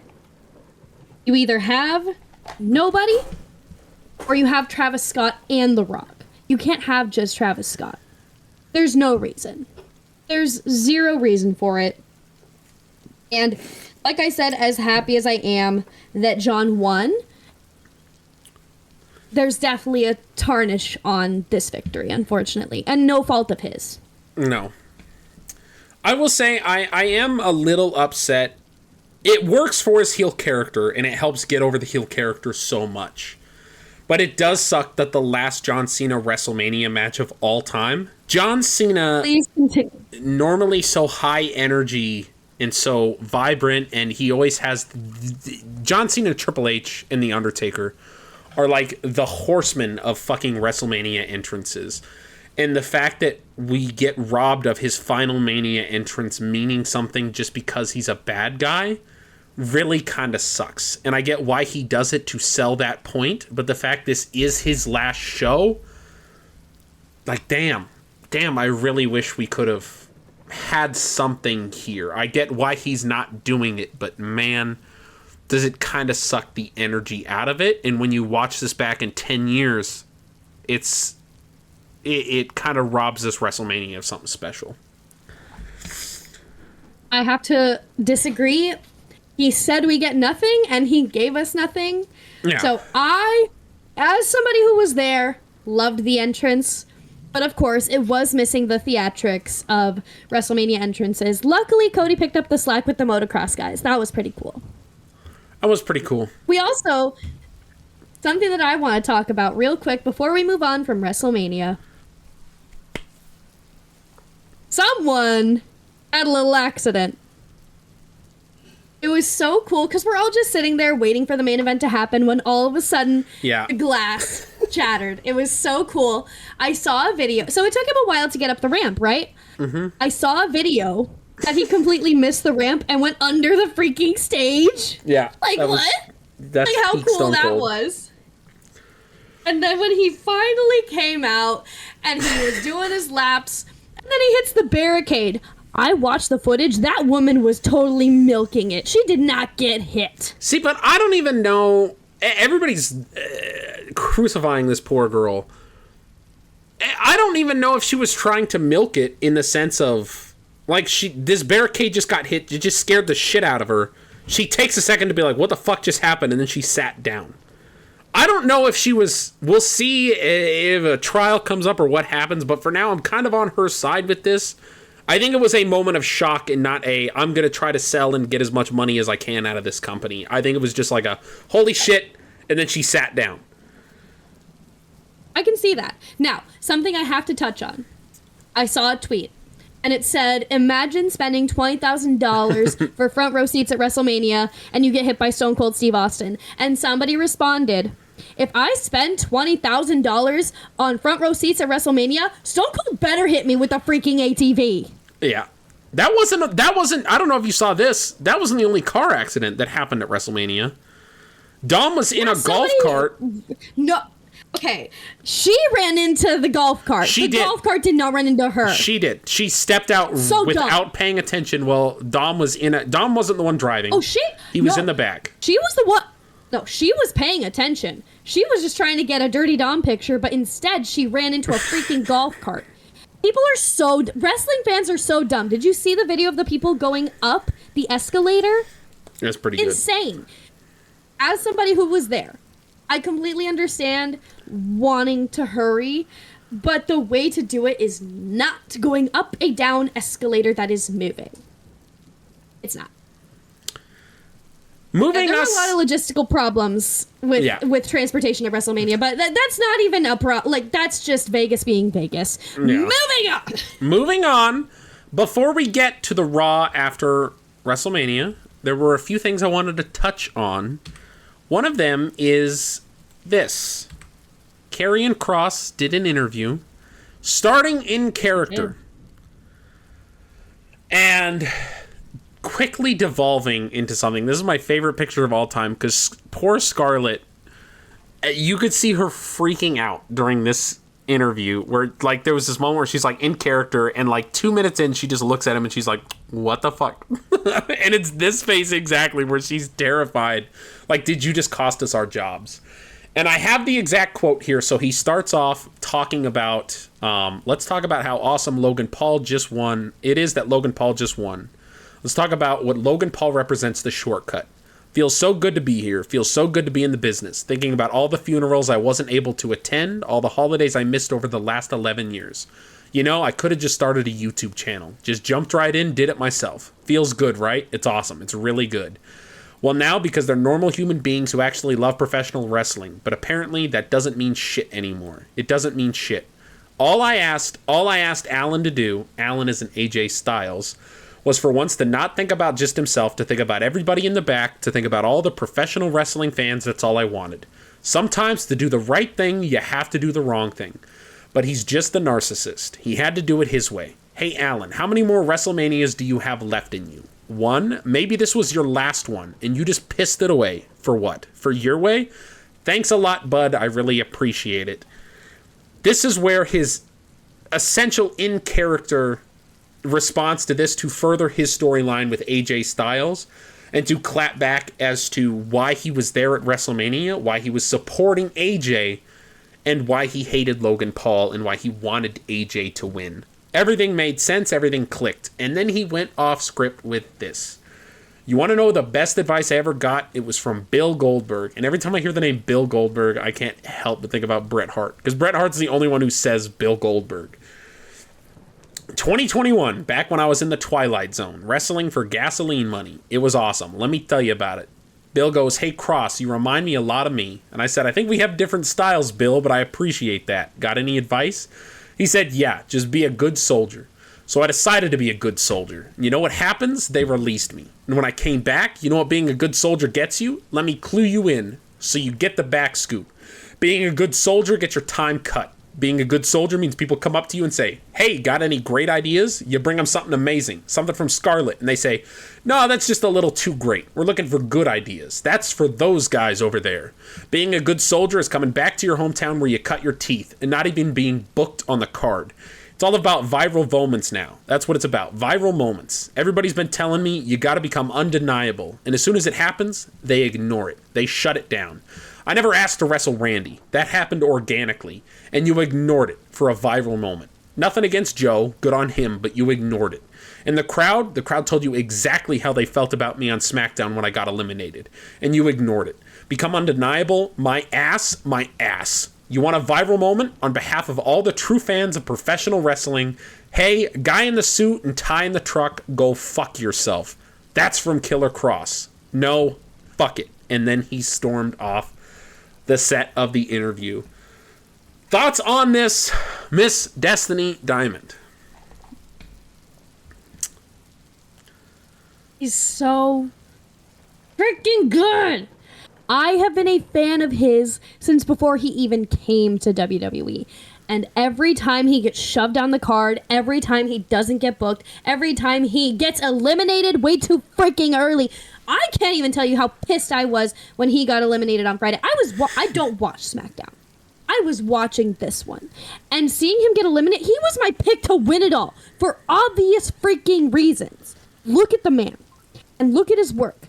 It speaks for itself. This man has been carrying this company. I said it last podcast. He is carrying the story of WrestleMania on his freaking back. AJ and Logan did nothing to further their story. It was all Cross. And I'm so happy that he got this because all they care about is viral moments. He got his viral moment. And that is what this man right here deserves. I'm ready to see them pull the trigger and not pull out the release papers. It's time to strap the rocket to this man and his amazing wife/manager, because Scarlett is one of the most talented women in wrestling, not just in WWE, but we have yet to see her lace up the boots and put on a proper match of any kind. I'm sick and tired of seeing these two on the back burner. It's time to pull the trigger on both of them. Adam Cole feuded with Karrion Kross in NXT. And he delivered a promo which I think has been haunting Karrion Kross ever since. Because Adam, essentially his promo cut down to they give you everything. They as in them in the back in NXT, those in charge. He said they give you the cool music. They give you the pretty girl to accompany you. They give you everything to make you feel special. And you know what they do to make Adam Cole feel special? They ring the freaking bell. And ever since then, Karrion Kross has felt just like that. Like, he has all the theatrics behind him, but the man himself was not that interesting to... It was like they were doctoring up a man who didn't deserve to be doctored up to just be at the level of a superstar, when if you doctored up someone who was already a superstar, they would be a megastar. And he's been struggling to try to come back from that ever since. I've heard that brought up so many times in arguments when talking about Karrion Kross. And this, to me, is the first time he really feels... Because I like Karrion. I always have. Yeah. But there was a lot of points in the fact that he does have a lot of pomp and circumstance around him, and he doesn't capitalize on that in the ring. And I think this man right here, right now, we could be looking at a Drew McIntyre level star in 3 or 4 years' time if you get that ball behind him. Because he is in that upper echelon of talented superstars. But you have to give him something to sink his teeth into. And even just having him in the background of segments, he's been stealing the show. Not speaking words. Just when he's backstage, people are losing their minds on Twitter. Like, oh, there's Karrion. Oh, Karrion's watching. Oh, Karrion's always watching. Oh, look at his hair. Oh, look what he's doing here. And that is all Karrion. And I am so excited to kind of get to see. I think this is a bit of a work more than an actual shoot, more than anything. I think he got carried away with it. I don't think they said, hey, go ahead and say fuck the guy in the suit. I think that was all him, but I do think they said, hey, you have this interview, get your character over and air some grievances. And he went way further than they thought he was going to. But good on him for doing it, because if they don't capitalize on this now, they're really stupid. This man could be a next level star, and I don't think you need to give him a title, because everybody says, you got to push him, you got to push him. Pushing doesn't always involve a title. Pushing just includes prominent television time. You have Raw and you have SmackDown, and I don't know why, but they are so prominent on featuring the same stars across both shows. CM Punk, Seth Rollins, and Roman Reigns should pick a show, and that is where they're at. And they should not be on both shows for the last half-hour main event segment. I love them. Seth Rollins is one of my all-time favorites. But this is how you build stars, is by you limit them to one brand, and now the other brand has to build stars to make up for that absence. And I get the reason why this happens now is because you have Netflix for Raw and you have USA for SmackDown. And both networks want Seth Rollins. They both want Roman Reigns. They both want Punk. They both want Rhea. They both want Cody. At the end of the day, they should not be able to have all of that. They need to pick and choose here, because it is hurting the overall roster, only being able to push 5 superstars to the top when you should be able to have 10. Because you have that extra time. Stop giving it to the same guys over and over and over again. Hell of an interview here from Karrion. What is a pipe bomb to a nuke? That is the question that people have been asking in reference to Karrion Kross. Here's to hoping that having the same superstars on both brands ends now that WrestleMania season has come to a close. Fingers crossed. I am a huge fan of the brand split. Crossed. Fingers crossed. I get it. Okay. I'm gonna... Give me a second. I'm gonna beat the shit out of Destiny Diamond. That's abuse. Well, speaking of abuse, we got another interview after this. Literally. It's our toxic relationship that we're all in. The Rock appeared with Pat McAfee. And I have a quote for you here, and this one is a fucking doozy. Quote... Yep. I called John after Elimination Chamber, spoke to him, called Cody, and I said, I think the final boss's work is done. We've established it. We just pulled off the greatest angle in the history of professional wrestling other than Hulk Hogan turning heel back in the 90s. This is amazing. We have 6 weeks. Now let's build. You guys go and crush it. I'll be right there with you, and I'm always here if you need me, but I think it's best for the final boss not to be involved in that finish. 6 weeks to plan for that. I love the finish of Sunday's match. I would have finessed things a little differently in how they got there, but that's just me creatively.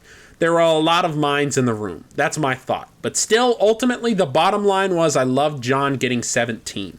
I never had a concern about John pulling this off. My thoughts were always to Cody because of what we established with him and his story and the kind of babyface he is. So if done right, and I think if finessed right and nuanced right, down the road, that guy not only has an incredible babyface run again as champion, but also just an unheard of rise as a heel down the road. We can insert final boss in the end of this finish, but then where do we go? There's other commitments that I have. I also want to be careful that we're not overstepping and leaning on our skis too much here. Why get involved in that finish when the spotlight should be on, in my opinion, John, 17, heel champion? What does 2025 look like if this man says he's going to ruin professional wrestling? That, to me, is the anchoring storyline. It's not Soul right now. We'll go back to it. I love Travis Scott involved, and I'll tell you why. Because he loves wrestling. He's a huge fan, and he respects it. He's working his ass off. I know that he plans to train with Booker T. I don't know if that's happening already. It might be. But he loves the business. Now, I was just surprised to see Travis Scott as well. I knew the moment I saw Travis, well, that immediately amplifies, here comes the final boss. This is so bad. In every way, shape, and form. The fact The Rock thinks that he can just dance in and out of... I don't know what his logic is here for thinking that fans wouldn't be expecting an appearance at Mania as a follow-up to Elimination Chamber? Why would he think he can just shake hands with John Cena, tease that, and then say, okay, well, now the focus is on you guys. I got other responsibilities. I don't need to be here for this. There is no thought process. The thing is, I feel like going into Elimination Chamber, and the fact that there were so few people that knew about the turn, obviously, and all the people that were involved in making it happen, The Rock was a prominent figure in that. And I'm assuming, you know what happens when you assume, but from my point of view, the way it seems is that they were all in this together, they all planned this together, so maybe the assumption amongst everyone going into the moment at Elimination Chamber was that The Rock would be along for the ride, and that he would be around long term, and that he would help tell the story at WrestleMania and even leading up to WrestleMania. But the fact that he called everybody up after they had pulled the trigger on John, after they made history, after everything that happened, he calls them after to say, my character's done, I'm out, it's on you guys. You got to carry this now. It's just it's so ridiculous. Like that just leaves everybody scrambling for the next 6 weeks on figuring out what the hell to do at WrestleMania. And maybe they just kept with the initial plans that they had already created, or, you know, maybe there was a slight glimmer of hope that he would show up. I mean, I genuinely don't understand how he can think that he can orchestrate this and then not show up, especially because now he has John Cena's soul. Like, I don't understand the thought process here. This is just showing me that he is so beyond selfish, and he's doing it for his own self-interest. And it's obviously causing problems backstage for everybody else involved. And it's so bad that TKO had to get involved for 2 reasons. Number 1, TKO is the one that called him up and said, be at Elimination Chamber, help sell tickets. Number 2, they had to call him up to do an interview with Pat McAfee because the backlash from the fans and most likely sponsors has been so terrible following the main event of WrestleMania 40. This man had to come out and publicly explain why things happened the way they happened and try to do damage control. Unfortunately, he only added gas to the fire and made things worse. Yeah, it's his lack of understanding that what wrestling fans want more than anything is consistency.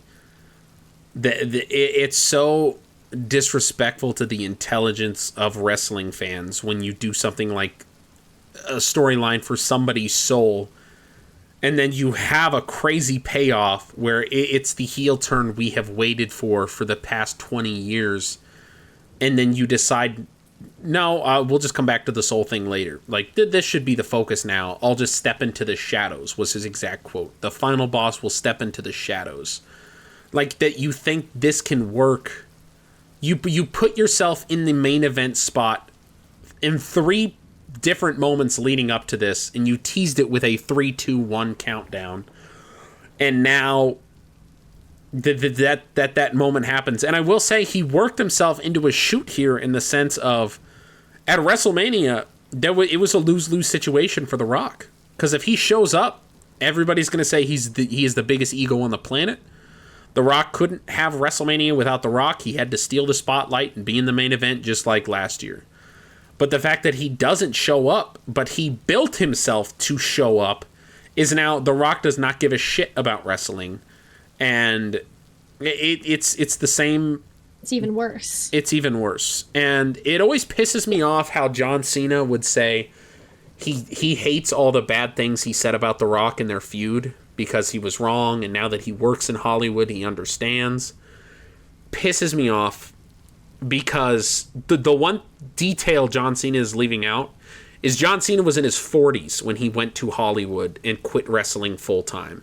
And from the start of his career, he said, you either stand up or stand aside. And he said that as soon as he realizes he can't keep up with today's wrestlers, he will move down that card. He will make room at the top for these up-and-coming superstars if he can't hang with them anymore. And so if you want the baton, come and take it, and he'll be out of your way. And as soon as that happened, as soon as Roman was able to take over, and you had the Roman Reigns, the Seth Rollins, the AJ Styles, John stepped down then. The Rock left in his early 30s when wrestling needed him most. Austin was gone with injury. He couldn't wrestle anymore. There was no huge stars built up, and so he put over Brock Lesnar, and he left the company, and that was it. He came back at WrestleMania for a nice little appearance, and that was the last we saw of The Rock in a wrestling capacity until his match against R-Truth. What a sentence. Until his match against R-Truth and The Miz at Survivor Series 8-9 years later. And it's criminal to me that you can even compare those two. Not you as in Destiny or you as in the viewer, but that people even compare those two and say John Cena's doing the same thing now, because he's not. John Cena doesn't have anything left. He's putting it all on the line now and doing a almost full-time appearance schedule for the remainder of the year, when we never got that with The Rock after 2003. After WrestleMania, one of the most beloved shows in wrestling history. This is the event that a lot of people look forward to, because this is where they save. WrestleMania season is one of the most hyped up and viewed times of the wrestling year.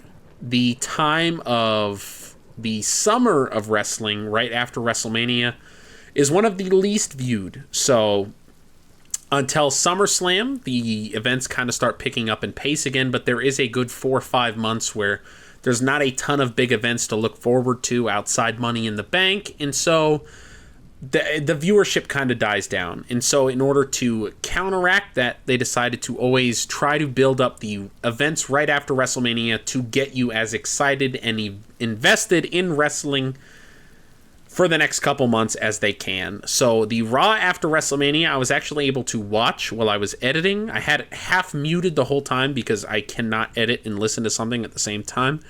But at the very least, I could go back and forth between the two of them. And they kicked off the show with a John Cena promo. Destiny, what were your thoughts on John Cena and his plan to ruin wrestling? I am just excited to see what he does. I love that he tied back in a whole toxic relationship that he has with the crowd, and how no matter what, you know, they're always gonna just have this dichotomy where they boo someone 1 minute and they're cheering them the next. And he brought up SmackDown with Cody Rhodes, and he talked about how unhealthy it is, and they chanted, "We are sorry." He's like, "Yeah, you are sorry. Yeah, look at all you. You are sorry." I'm excited to see what he plans to do and how he plans to ruin wrestling. I can't believe we only have 27 more appearances of John Cena before he retires. One thing that I'm thinking about with this is he's doing this retirement tour. I don't see him doing many matches. So all of these dream matches that we've all had are basically out the window. I mean, John Cena Gunther, John Cena Joe Hendry, a John Cena Punk clinic, a John Cena Rock clinic, John Cena Randy Orton. I'm thinking we're going to get that one, but I feel like we're going to be missing out on so many things that we've wanted to see due to this angle, which concerns me. But I do hope that we can get at least a couple of them out of him. But speaking of the man of the hour, well, my favorite part was not just the RKO, but it was John Cena turning around and saying, "Shit," as he sees Randy Orton. It was so good, and I didn't even pick up on it in the moment. Oh my god, it was hilarious. I want to say I love the part where he called out the audience for not apologizing, and the audience started saying, "We are sorry." And John geniusly turned that around and said, for those of you who can't catch that at home, they're saying, "We're not sorry." And the audience immediately started to boo him because that was not what they were saying. They were actually apologizing. And so it was a great way to turn that. People wanted to cheer for him, and he made them boo him. And it was a great way to do that. Him saying, I'm not wrestling so good. 27 times or 37 times. I'm not wrestling that much. Those are my appearances. Saying, you guys told me I can't wrestle. Well, I don't have to wrestle. All I have to do is show up. This was a great promo by John Cena. I'll tell you right now, he's not losing this title until his final show. SummerSlam Amen. does not matter. Survivor Series does not matter. A Money in the Bank cash-in does not matter. John Cena will not lose this championship until the final match, the final appearance on his contract. That is when he will lose the title. I love the legends that he name dropped here, and including Roman Reigns in that list was very poignant. So good. Including CM Punk on that list was very poignant. It really putting over the current product as well as tying those superstars to people such as Shawn Michaels and Bruno Sammartino. That was really good. In terms of John Cena dream matches, this is the big thing that really sucks for a heel John Cena. Is everybody who is a heel on the roster, you can kiss a match with John Cena goodbye. We are not going to see John Cena Logan Paul. We are not going to see John Cena Kevin Owens, mostly because Kevin Owens is injured, but that match will now never happen again. We are not going to see John Cena Seth Rollins. There are so many matches that are now off the table just because of that reason. And the fact that Cena is not wrestling as much as we maybe thought he was going to means they have to be very choosy over what opponents they actually give him because they are running out of time. And John Cena Gunther, I don't see happening because they're both major heels right now. And unless one of them turns babyface, they're not going to do a heel versus heel promo unless they do it in a triple threat fashion, which doesn't make a ton of sense for John Cena's final year doing a triple threat match. So, kind of sad to see certain matches off the table like that. I am happy they're doing Cena Orton. Orton did interfere at the end of this because, of course, Orton's going to lose, but at the very least, this gets this out of the way. We already had Cena Punk at Elimination Chamber. They teased it at the Royal Rumble. They did the Elimination Chamber. We kind of got to rehash that story. They could do one more match and I wouldn't be upset, but they could also leave it where it's at.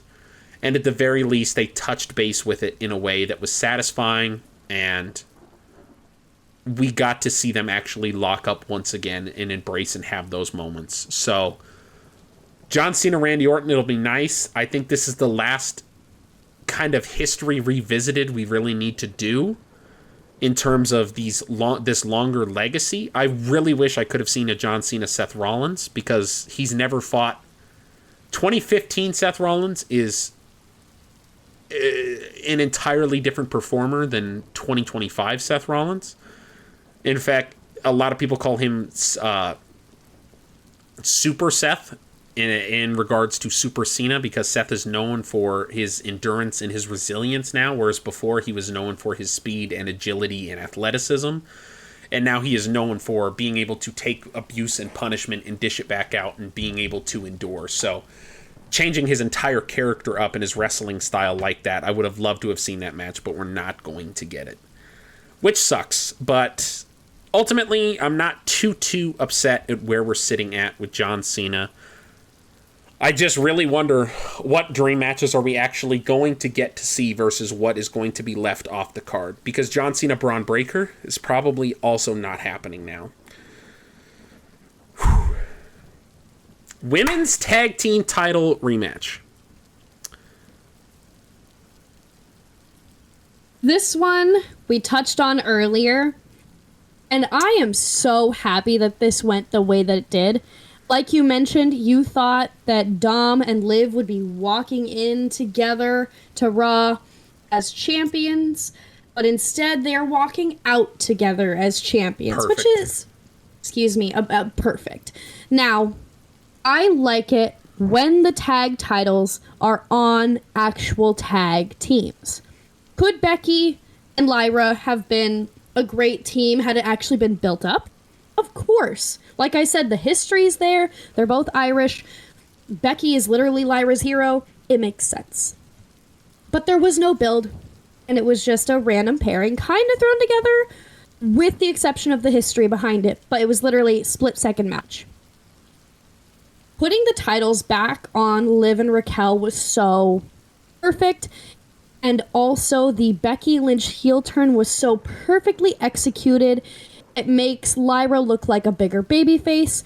It elevates Becky to the heel that she is so good at being, and it tells a story moving forward, and I hope that it leads to Becky Lynch capturing her first women's Intercontinental Championship, because that would also help to elevate the title itself. Yeah, and this is why I said I loved seeing Lyra with both belts at WrestleMania. Because my big concern was if they're going to hold these titles, they're going to defend them. And I mentioned that. I said, at the very least, I want to see a Braun Strowman, Seth Rollins kind of deal where they defend their titles in the beginning of the show and then they fight each other at the end of the show. Because I still wanted to see these two go at it. And the fact that they immediately...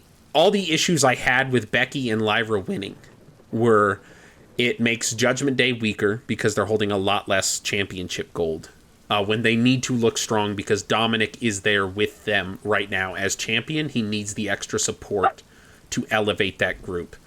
It makes the women's tag team titles look secondary because you do, as Destiny was saying, it is not a tag team that is holding the titles. It is two individuals that are holding the titles that do work as a tag team, but they're not built as a tag team. That is not who they are as performers. Whereas you have Liv and you have Raquel, who are a team, and they are built as a team. And then at the same time, it also devalues the women's IC championship, because Lyra, instead of defending her own title, is now going out and trying to capture more of them. And it solved every single one of those problems in one match, because now Judgment Day looks very strong. Now Lyra has an opponent built in for her IC championship, and it is a solid opponent, and it is going to be a solid rivalry, and I am very excited to see it. Liv and... I almost said Bianca. Jesus.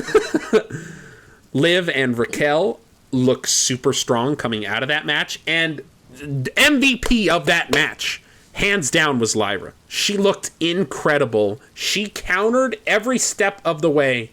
The match was almost 2v1 for a majority of the match. Liv and Raquel versus Lyra, and Lyra had an answer every time. In Lyra's sell towards the end of when Raquel did the top rope powerbomb, the middle rope powerbomb, and she kicked out, and she went to go and lift her, and she kept collapsing from, like, pain and exhaustion before finally powering Raquel up a moment later and doing it, was beautiful. This woman is so talented, and I cannot wait to fast forward in time 3 years from now and to see what a star she has become, because amazing performance here. This was performance of the night for me. Amazing by Lyra. Also the way that she sold Oblivion at the end of the match. Yeah. Oh my god, she just laid out like a dead fish. It was so good. She is growing on me. I'm not 100% sold on Lyra yet. Oh my god! I need to see more of her. But Becky's going to bring it out of her. I guarantee it. She will, and I forgot at WrestleMania, I said it's literally my favorite wrestling shot of all time. Like, fuck Steve Austin, Bret Hart, WrestleMania 13. Fuck, like, Shawn Michaels, WrestleMania 10. Lyra with the bird wings hugging Becky Lynch beats everything. It's my favorite picture of all time. It's my favorite. It was so incredible. I marked out. It was so funny. It is so good. The bird wings as arms. She doesn't have bird wings attached to her arms. They are her arms. It was amazing. It was incredible. It was everything I never knew that I wanted, that I needed. It's going to be my home screen on my phone till the day I die. God wept that night because of how beautiful that image was. The New Day versus Alpha Academy was teased here. What the fuck? But instead... I agree we got Rusev. But when the New Day was out there and fucking Maxine came out and said, the last time you guys lost, and it happened in a minute, was against the Alpha Academy, I was like, they are not... I was so pissed. I have not been this pissed off in so long because it took all the importance off the titles. I was like, we're doing this can be a good match. I get it. It's great. It's fine. But holy hell, we need an oomph in the division, not the same two teams that have been feuding for months and months, and now we're right back in the same feud. We need something new here. And thank fuck Rusev came out.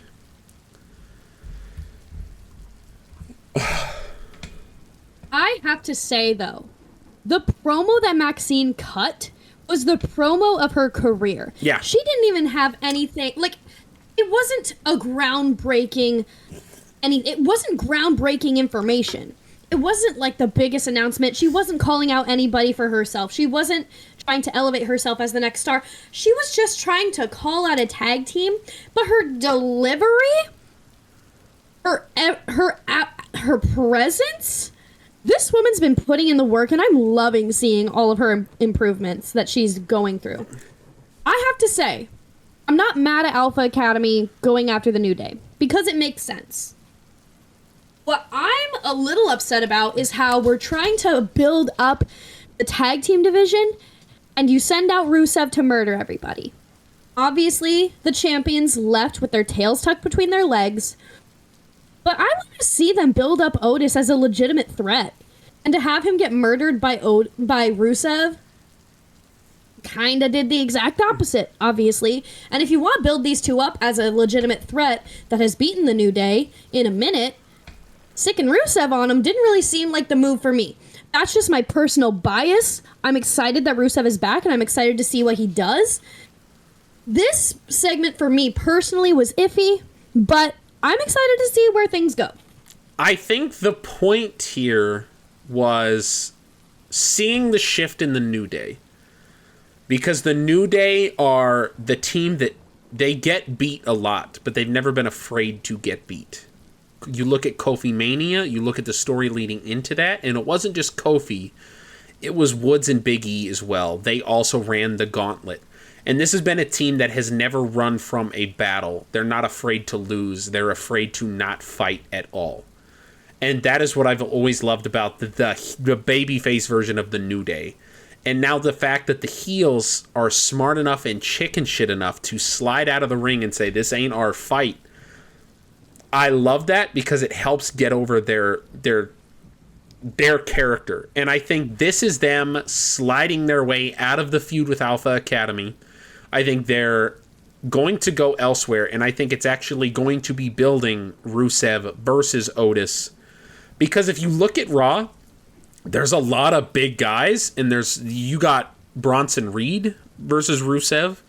You have Gunther versus Rusev. I don't think Rusev is going to set the world on fire. The fact they had him debut against the tag team division is very reminiscent of Braun Strowman coming back against the tag team division a couple years ago.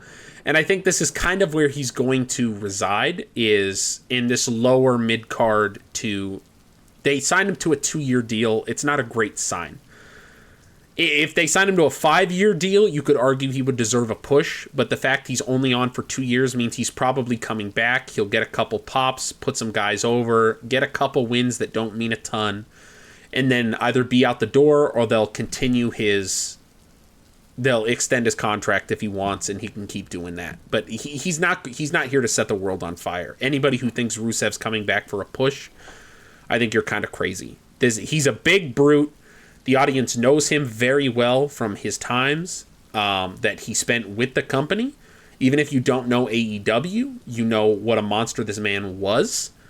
And so seeing him back, and he's never locked up with Bronson Reed. I don't know if he's locked up with Braun Strowman.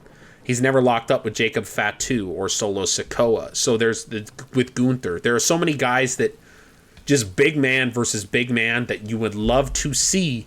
And Rusev works so well as a babyface and as a heel. And the fact that they brought him back on Rusev Day is the best part of all of this.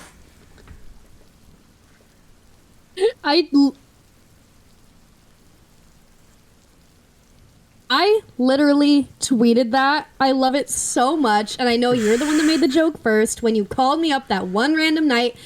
I love it. It was so good. I tweeted it yesterday because I was like, oh my goodness, this is so good. This is so accurate. Like, the fact that he came back on Rusev Day is so perfect. Amazing. But I did see something. Somebody said, keep the comedy out of this man's presentation moving forward. Let's just drop the Rusev Day thing. Don't bring it back for him. Of course, the fans will chant it. They're the fans. It's what they're going to do. But making him a legitimate threat and making him a legitimate badass is definitely the way to go, at least for the initial part of his return. I agree for the initial part. I think you do this feud with Otis, and I think you give in to the fans after 2 or 3 months. Let him feud with the big brute baby faces, and then when the moment happens, when Bronson Reed is ready to come back, whatever, then you do the face turn, and then you have him feud with all the heel big guys and lean into the Rusev. I would agree wholeheartedly. Cut Rusev Day, drown it out as much as you can, and make this man serious if you were going to push him. I don't think they're going to push him.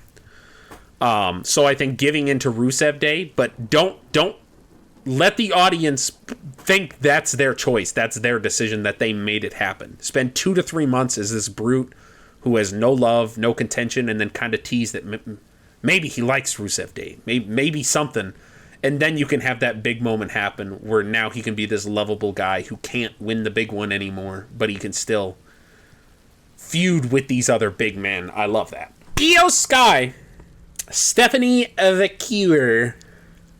This was crazy. This was amazing. This was everything it needed to be and more. This was more than any of us ever deserved. I am such a huge fan of the NXT women's division, specifically Stephanie Vaquer and the other women that ended up showing up later. But seeing these two women lock eyes and face off and challenge each other, getting champion versus champion the night after WrestleMania, I don't know what we did to deserve this, but damn, I feel really lucky. And I wasn't even there. It was just beautiful to witness this match. Yeah, this was a really cool way. We haven't even talked about the acquisition of AAA. The fact that WWE now owns AAA, which is a Mexican wrestling promotion, and was Stephanie's big shoot to superstardom before coming to NXT and wrestling, of course, on AEW for a bit of time during their partnership. But Stephanie looked amazing here. Io also looked amazing. And I also loved Pierce coming out and saying, now hold on, and teasing this match wasn't going to happen, and then saying, we're doing it! And the pop he got from that, and then letting these women just go at it it was like a good 15-minute matchup, and it was really cooking. I was like, wow, this is an incredible match. They were both getting to hit their high spots. This just looked good, and it scared me at first when Stephanie came out because they just did a feud, champion versus champion, with Stephanie and Julia. And Stephanie won Julia's title, was a double champion for a couple weeks, and then they randomly went, let's not do that anymore, and stripped her one of the titles. And then she came out against Io Sky here. And I was like, if they do this again, I'm done with wrestling for a while. Because I wouldn't blame you. It's ridiculous to do stuff like that. But this was just great. This was great women's wrestling. I like the finish, that it protected both women. And it put such a spotlight on the future of women's wrestling, and not just current superstars, but a mix and mostly geared towards Julia was in the ring, Roxanne Perez was in the ring, Stephanie the Cure was in the ring. It was so good. It was so good because you have the stellar match going on, and then we finally get Roxanne making her reappearance on the main roster after her storyline with Bayley was dropped. I loved that they brought her back in this way. It was perfect. And then the way that Julia came out, I've never seen someone look that good and look like a star for absolutely no reason. Like, that woman exuded this confidence and this star power and this aura that I haven't seen in a hot minute. And I was like, what? Who is she to come out here and kick this much ass looking this damn good?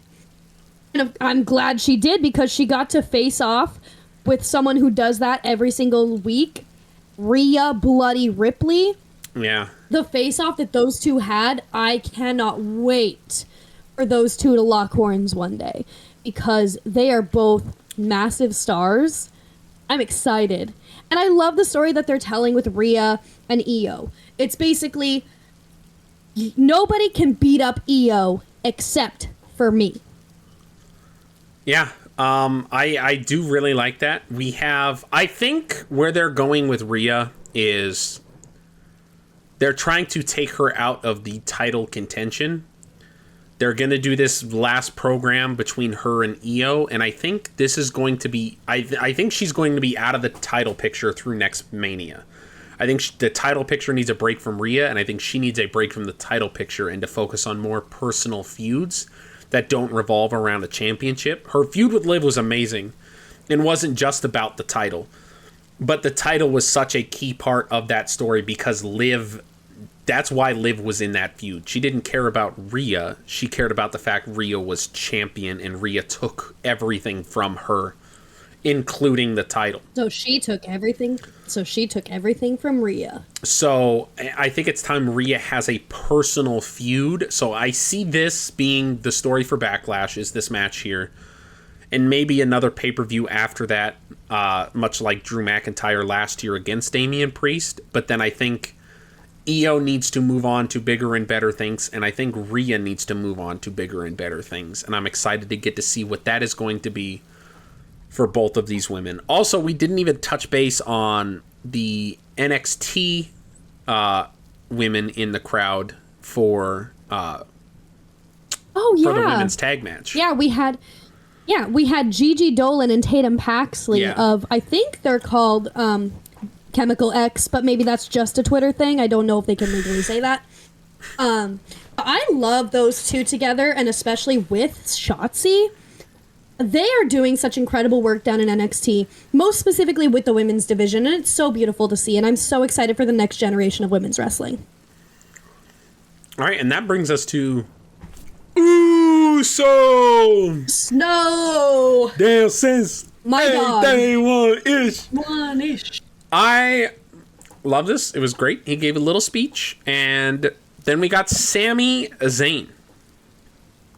Sami freaking Zayn. The teases that maybe Sami was about to turn heel here, the tension was palpable several times. They didn't... I'm not going to say capitalize, that's the wrong word. They didn't act on that tension. You could tell Jay was guarded. Jay was almost expecting it, is what it looked like, which was a very interesting direction to go.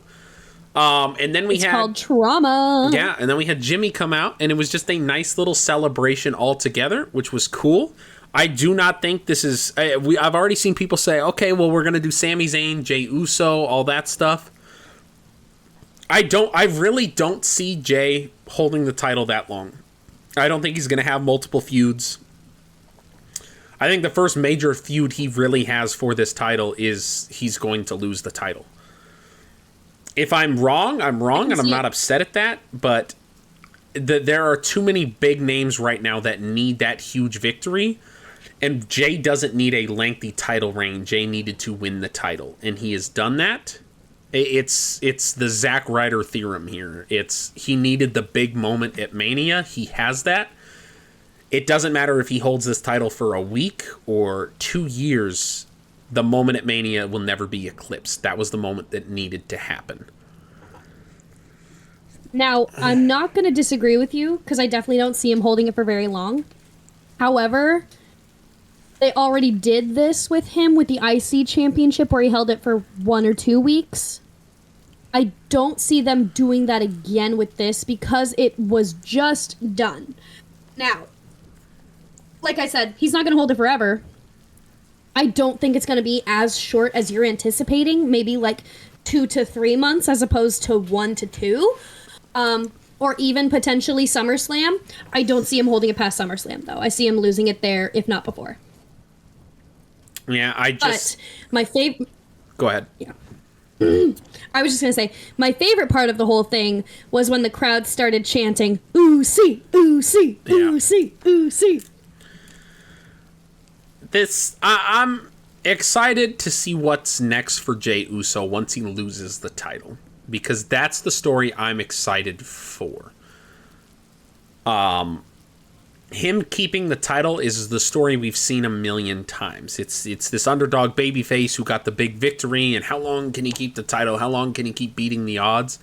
I'm not interested in that, because that's not Jey Uso centric. Jey Uso centric is now that he's had the big victory and now that he's coming off of it, he lost the title. What is next for Jey Uso? He's accomplished the one thing they said he never could do.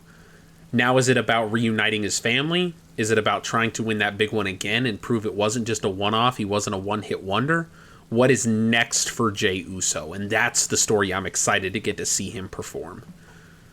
Gunther, speaking of recovering from losses, I think this was great. He came out and he just destroyed Pat McAfee. Pat McAfee was literally turning red in the chokehold. That was kind of scary. I like that. Yeah, I think Gunther looked great here. He looked unhinged. I wonder, next week we have to capitalize on this in some way with somebody either stepping up to Gunther or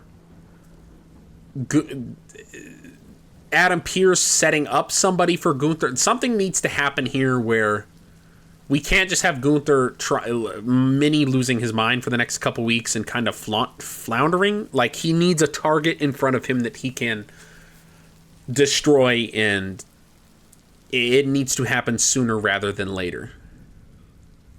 You're right. He definitely needs an opponent that he can really sink his teeth into. I thought it was absolutely perfect. Michael Cole said the wrong thing at the wrong time and got smacked the fuck up for it. But his best friend, Pat McAfee, comes to his aid and saves the day, only to get murdered on live television by Gunther, and I absolutely loved it. This was honestly the moment of the night for me. This was so great. I loved every second of it. I loved how Pat sold it. I loved how Joe Tessitore came out, took off his jacket, like preparing himself just in case Gunther came back. I love how Michael Cole said that he was going to stand up to a bully, and how he told that story and why he went back to the ring. How we can't just sit here and let this happen. We need to stand up for ourselves. We need to be safe in our jobs. It was such a cool story, and I'm ready to see them capitalize on it. Thinking about Gunther moving forward, I do think he's obviously going to get his championship match, his rematch. Don't know if he'll win it or not. I'd love to see him win it back. Somebody I'd love to see him tear it up in the ring with is somebody that was in the main event. Actually, both men that were in the main event. And that would be Penta and Dominic Mysterio. I'd love to see them mix it up. I find that fair. I don't mind Penta. I don't think they should do Dom yet until Dom goes full babyface, because I think they're about to double down on heel Dom. He had that big babyface pop at Mania. The crowd is solidly behind him, but he is still... The character needs to tweak just a little bit. Right now, it's almost egotistical, like he loves how much he's being loved, which is perfect.